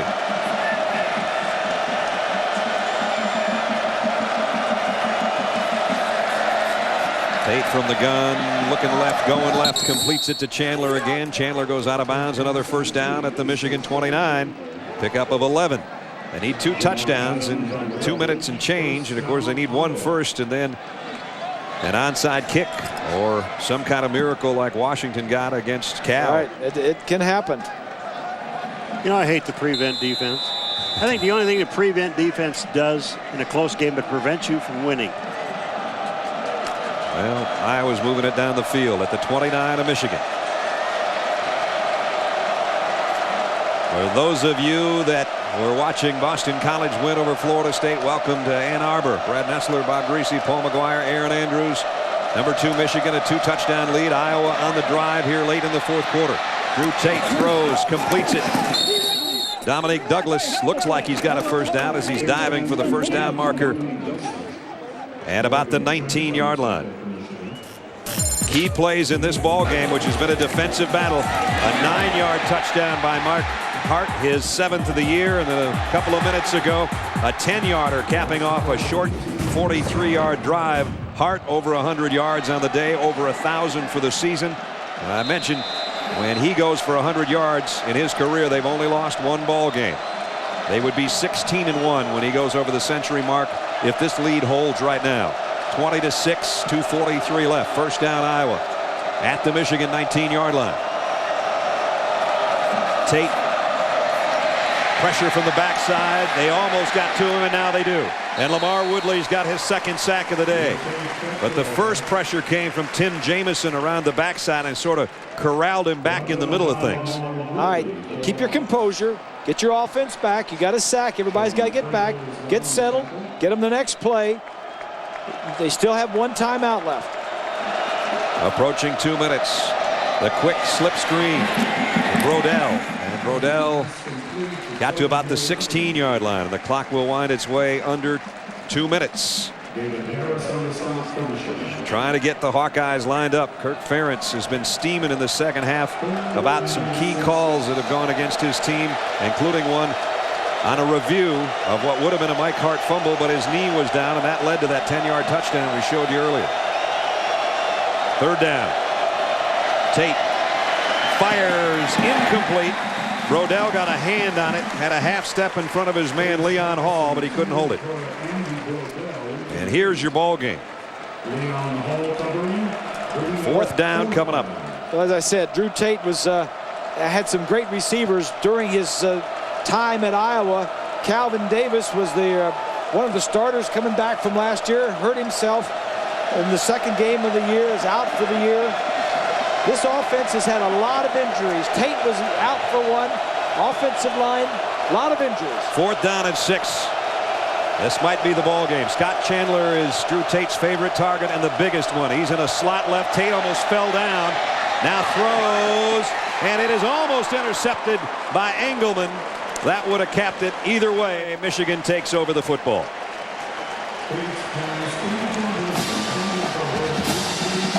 You know, I just love that you can talk. This team is a product of that man right there, their head coach. You talk about a team with no quitting. They stayed in this ball game for a long time with a lot of guys that are out of position, a lot of injured players, as Bob was talking about. I just admire what he has done with this football team. They're going to drop to 5-3 and 2-3 in the conference, and most people thought that they would be a threat in this conference, and maybe more of a threat going into the season, a lot of people thought, than Michigan. Michigan was almost under the radar. Started the season ranked number 14. All of a sudden, here they are. They're about ready to be 8-0. They're going to be number 2 in the country again next week. And the only team above them is Ohio State, their hated rival that they play on November 18th. So much he reminds us of the 1997 season, when the season before they lost 4 ball games. 8-4, and then they came back in Brian and had a lot company. of injuries. Had a lot of injuries the year before. Took them to the national championship and a win in the Rose Bowl. So a lot of similarities, and Lloyd Carr talked with us in his office about those similarities the other day. Today's Chevrolet players of the game. Brian Madison had a great game, a couple of sacks, a forced fumble from his defensive end spot for the Hawkeyes. And Mike Hart, he was the guy that Michigan had to have in the second half. He had only 27 yards at halftime. He has almost 100 in the second half, including 2 key touchdowns. In recognition of those guys' efforts, Chevrolet will make a $1,000 contribution to each university's general scholarship fund. 20-6, going to be a disappointing trip back home for the Hawkeyes after the loss last week to Indiana, 31-28. Their defense played so well today that they had their chances. They just couldn't take advantage of them. Ended up with a couple of field goals, and that's all they have to show for things right now. Well, this group was banged up coming in, and I hate to keep harping on it, but just like Michigan last year when they lost, when their record was 7-5, and everybody was saying, oh, Lloyd Carr's on the hot seat. Nobody brought up none of the team members, and they just rededicated themselves, lost some weight, got a new offensive system. Coordinators came in new, lost some, got faster on defense. Everybody got well that was hurt last year. And for the most part, they have stayed healthy. The 2 guys that are hurt on offense, the tight end Ecker and Manningham, will be back in a couple of weeks in plenty of time to play against Ohio State. Well, Iowa has only won here in Ann Arbor 5 times this century, and they're not going to win it today either. And there's the comparisons we were talking about. They're about to be 8-0. The question mark, can they go to that 12-0? They just want to be 11-0 going to Ohio State, or at least their fans. I give these guys credit for keeping focus on Iowa and the task at hand instead of thinking too far ahead. I think the coaches are doing a good job of convincing them that each one of these teams they play can beat them. But right now, The road ahead looks a lot smoother for Lloyd Carr and the Wolverines because the teams they have on their schedule before Ohio State all have 2 wins, and that's it. So Michigan goes to 8-0 as the final seconds tick off in Ann Arbor, 20-6. Let's check in with Aaron down on the field. All right, well, thanks so much.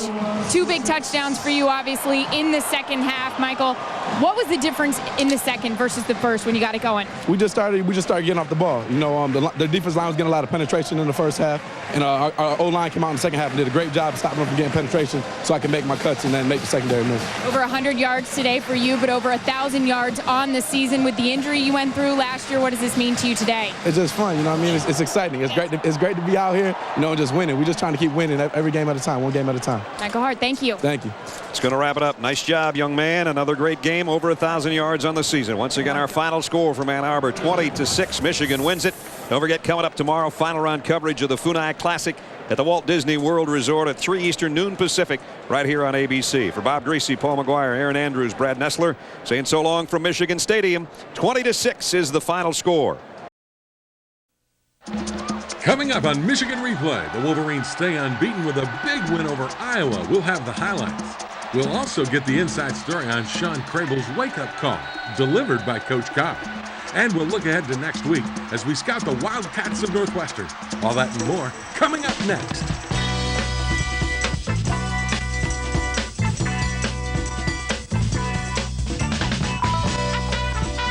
Michigan Replay with Lloyd Carr is brought to you in part by Absopure Water, delivering quality bottled water since 1908. By Sirius Satellite Radio. By the University of Michigan Alumni Association, uniting the leaders and best. www.umalumni.com. By State Farm, providing insurance and financial services. And by Pontiac, official performance machines of Michigan and the NCAA.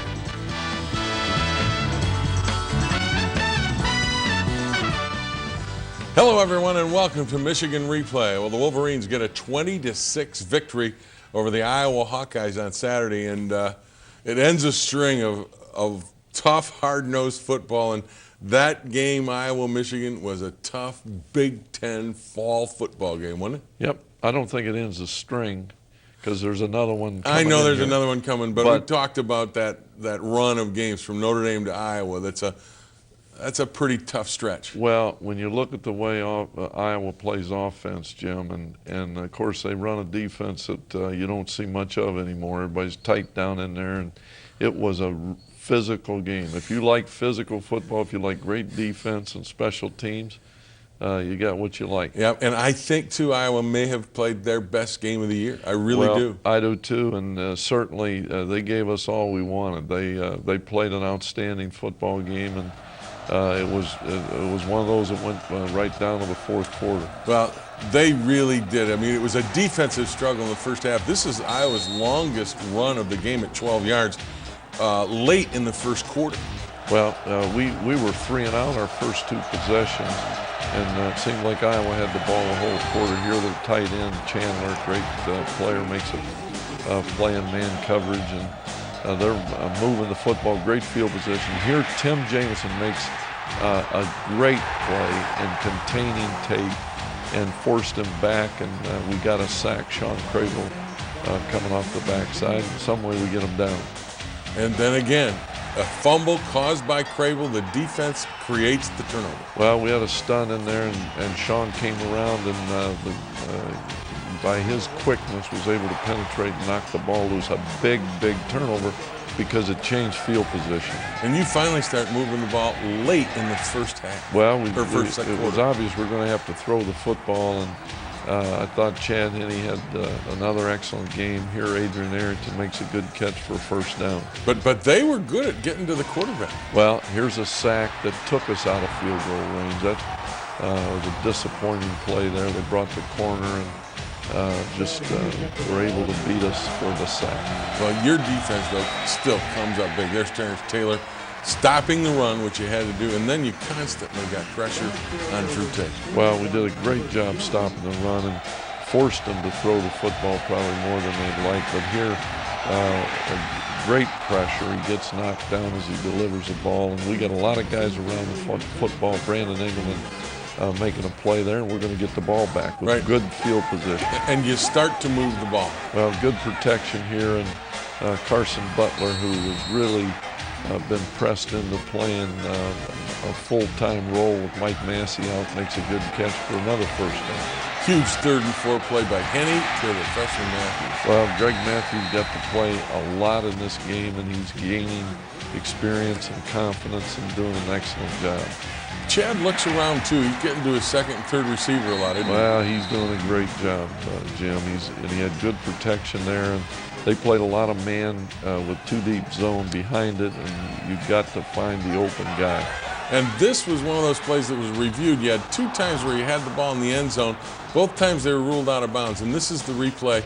They ruled that he didn't have possession with a foot down. And that was real close, I thought. Well, we had 2 that were real close. And after having a first down and goal at the 5 and having to settle for 3, it was a disappointing drive. But we had 2 great opportunities. We just couldn't get them in bounds. So at halftime, you've got the 3-0 lead. What was your sense walking up to the locker room? A defensive slugfest? Well, I was extremely happy with our defensive football team. They were outstanding. Offensively, we had too many penalties. We had a turnover, or we're going to have a turnover, I guess. But we had too many penalties and too many sacks, Jim. We stalled drives, took ourselves out of field position, did not run the football effectively at all in the first half. All right, when we come back, we'll take a look at the second half highlights. But first, we hear from Carson Butler, who says, when called upon, you got to get up and respond. Tyler's out, Mike's out. They're 2 big parts of the team, man. You got to step up and move on. And hopefully, you know, when they come back, we just get even better. But I had to step up.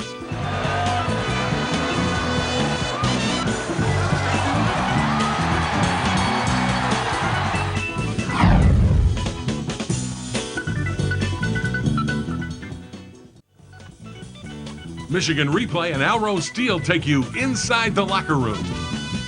We just came in here, we made a few adjustments, nothing specific, but we got it going, and it was awesome. I'm really proud of Justin Bourne coming in, stepping up as a true freshman. It was unbelievable. I can't give him enough credit. I'm really proud of him. Adam makes reference to Justin Bourne, like he's a true freshman, came in because Reuben Riley got nicked up, and he came in there, played that right guard spot. You don't want to see offensive linemen get injured, but it's nice to have a kid like that come in and do well. Well, Jim, that's a great compliment that Adam Krause just paid Justin Bourne. There's a guy that's a senior, that's been around.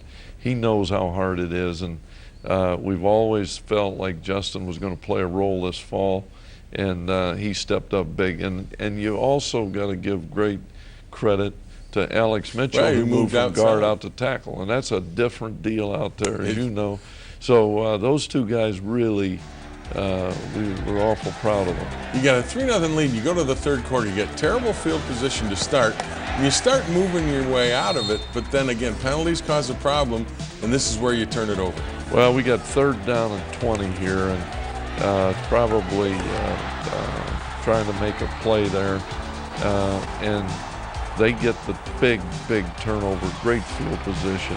But this coming up, huge 3rd and 1 play. Well, it's a great play, and you got to you see Sean Cradle dropping off into the flat, took the tight end, maybe the fullback, but yeah, our defense was ready there because it was a great call, in my opinion, by Iowa, the 3rd and short, and they were trying to maybe get the ball over our head thinking everybody would be coming up to play the run. The chess game that the coordinators play.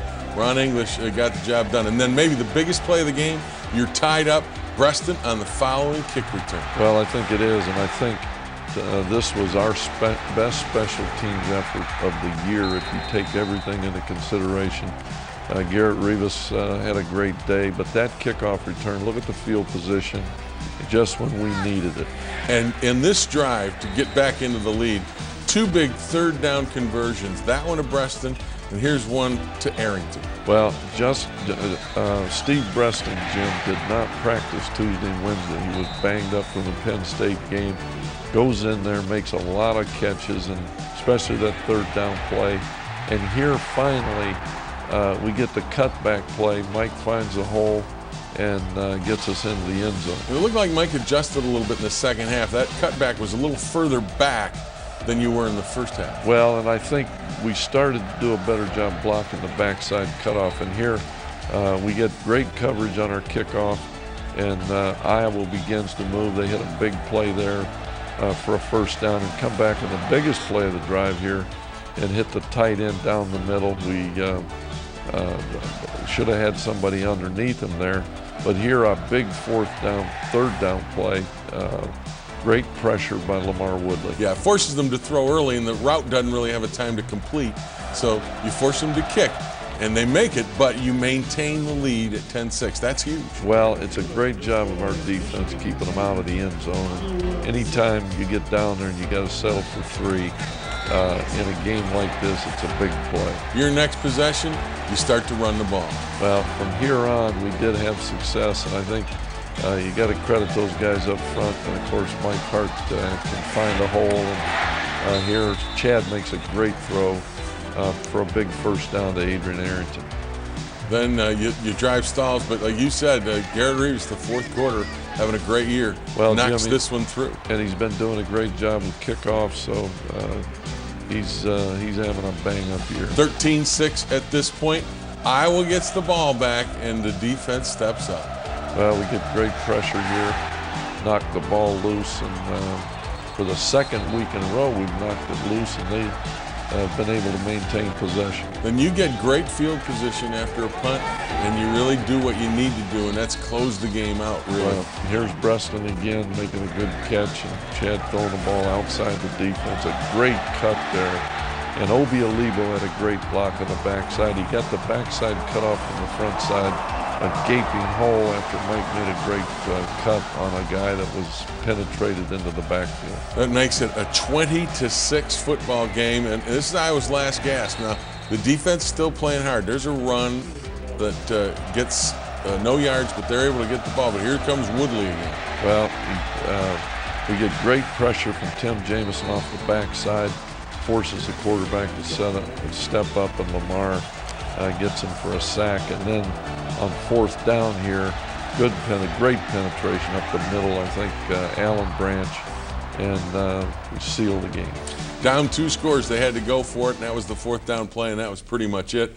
20-6 the win, and that was a tough football game, wasn't it? Physical. I mean, well, you know, Iowa came in here after a very disappointing loss a week ago, and if you looked at them on film, you'd think, you know, they didn't play very well. They got a lot of injuries, but they came to play, and a lot of those guys showed up today and played hard. It was a typical Iowa-Michigan Big Ten football game. And go back and talk a little bit, because you, after the game in the press conference and throughout, we're talking about the special teams. You wanted to really make a point that you felt your special teams stepped up and made big plays today. Not just the Steve Breston play, but in coverage and in getting points on the board. Jim, one of the reasons we won this football game is because we had great field position almost the entire game. And Iowa did a good job against us defensively, but because we had good field position, and a lot of it was set up by the kicking game. Zoltan Mesko knocked them down in there deep in the first quarter, and had a great punt in the second half. We had great kickoff coverage, and of course we had the big kickoff return that came out and gave us great field position. That's the hidden part of the game. Absolutely. That you don't realize is important until it comes up and helps you, and it did against the Iowa Hawkeyes on Saturday. Don't go away. When we come back, we'll get up close and personal with Sean Crable, but first we hear from Lamar Woodley, who says Iowa's Drew Tate was a real tough customer. He made it real tough coming out early. I think we did a good job putting pressure on him early and hitting him. You know, we kind of wore him down early. You know, I seen him getting up slow a few times, and that's what you want to see, you know, when you're on the defense.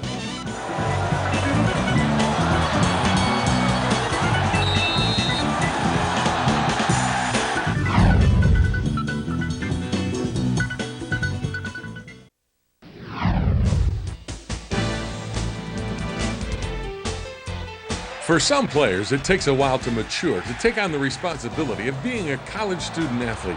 Michigan linebacker Sean Crable was that kind of young man. Sean came to Michigan as a can't-miss recruit out of football-rich Massillon, Ohio. but he could never really tap his immense potential. Finally, Coach Carr took drastic measures. He called Sean into his office for a one-on-one, heart-to-heart conversation, and Crable was shocked when Coach Carr told him if Sean wanted to transfer out of Michigan, he'd let him go.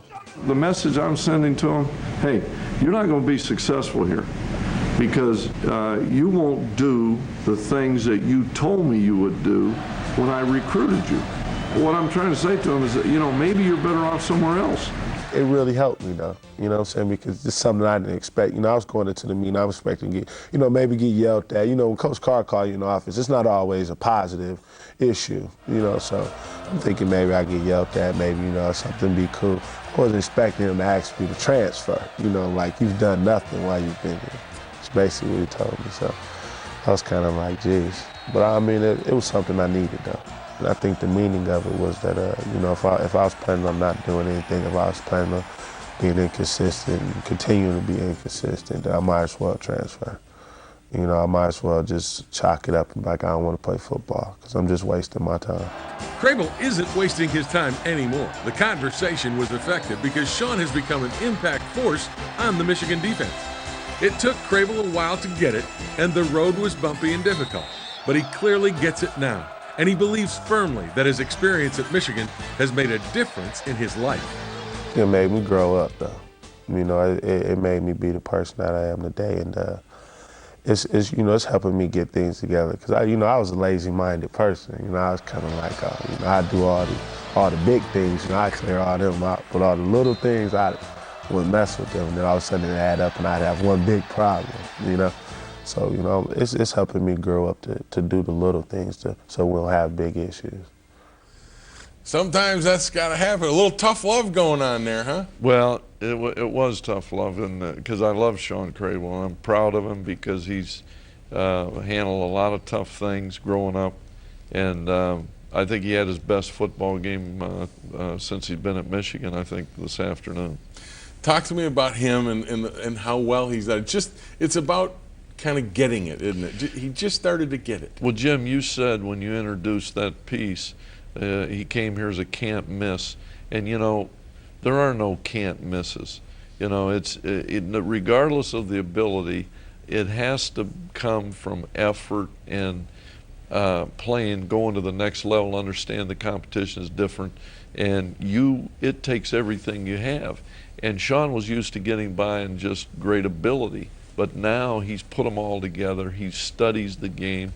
And I think Steve Zabel has had a great impact on him. Well, Sean certainly is playing great. When we come back, we'll scout the Wolverines' next opponent, Northwestern.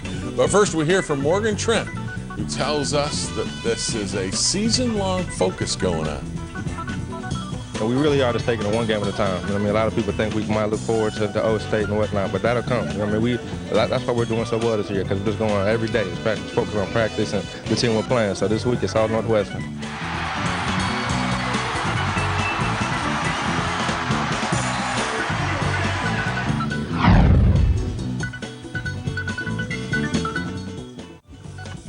Michigan Replay and Alro Steel take you inside the locker room.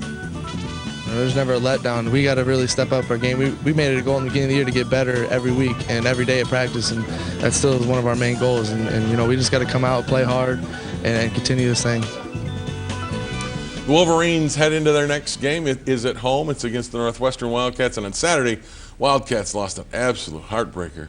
They led 38-3 against Michigan State in the third quarter, and the Spartans came back to beat them. So they're going to come in a little bit stung, don't you think? Well, it was an unbelievable game. I saw the first half. It was 24-3 at the half. Northwestern was up, and then when we came in after the game, they said Michigan State came from a 38-3 deficit. So that's a heartbreaking loss. But Pat Fitzgerald, the youngest coach in college football, of course, taking over with the tragic passing of Randy Walker, is of course a great football player there, has done an excellent job with a very young team. Their quarterback, C.J. Bechet, has come in. Brewster was one of their quarterbacks, but Bechet is a guy that can get it done. And they run the spread, they'll run the option, they'll throw the ball around, and they've got a running back, Terrell Sutton, can get it done. Sutton a year ago was, I think, the freshman of the year in the Big Ten, had a great year. And, of course, they have played 2 quarterbacks up until this game. And you're right about one thing. Boucher had a great day throwing for 3 touchdowns. Herbert's their big receiver. This is a defensive end making the interception. This kid can play. 6'7", 275 pounds, Jim. And, of course, Nick Roach, a senior, is having an outstanding season as a linebacker. Yeah, he got hurt against Michigan State. Don't know his status right now. And Marquise Cole is their cornerback. They see the pass a lot because of the fact that they throw it a lot in practice. So they're a team that's going to be a little tough to handle just because of their sets, what they do. Well, they're back to the spread offense. You know, they're going to, I don't know, we'll have to break the film down to see if they run as much option with Boucher, but it is the spread offense, and they've always utilized the quarterback as an integral part of the running game. As you come into this game, you look at a team, and you mentioned it earlier, the passing of Randy Walker prior to the season. He was their leader and the coach. That's a tough thing for a team to come back from. It gives them a motivation. They're playing for their coach. Well, there's no question that something like that, a guy that was loved by the players and the coaches, and so it's been a difficult year. There's no question about that, Jim. And it's going to be tough for them, but they're coming in, and nothing would make their year better than beating Michigan. Let's take a look at the standings now. You guys in Ohio State remain right up there at the top, and you look at Wisconsin at 4-1 and 7-1 on the year. That win you had against the Badgers was huge as you look back. Well, I said then, and I think Wisconsin is as good as any football team we've played.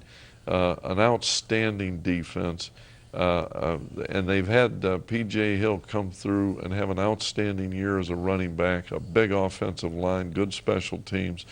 They're for real. And the tough part about that is Wisconsin and Ohio State don't play. Well, yeah, sometimes things work out, and maybe Wisconsin wishes they did. But, yeah, there is a schedule there where they don't play either Michigan or Ohio State. Your concern, though, has to be, no matter what happens, one game at a time, and Northwestern first. And they're an offense that a little bit strange, but occasionally they can put some points up there. Well, it's assignment football, Jim. It's you got to start out assigning every guy, and it requires discipline. It's not an easy offense to get ready for in 1 week, but we've played some teams this season that have played the spread, so we've got to get back in it. We got to get some guys healthy, and we got to find a way to get better. Well, that's the job for next week. Make sure you join us right here, same time, same place, for Michigan Replay. Michigan Replay has been brought to you in part by Diet Mountain Dew. How Dew does diet. By Pontiac, official performance machines of Michigan and the NCAA. By LaSalle Bank, proud to support the University of Michigan football program, LaSalle Bank, making more possible. By Gatorade Thirst Quencher. Gatorade, is it in you? And by Big Boy Restaurants. Oh boy, Big Boy, celebrating 70 years as your hometown family restaurant.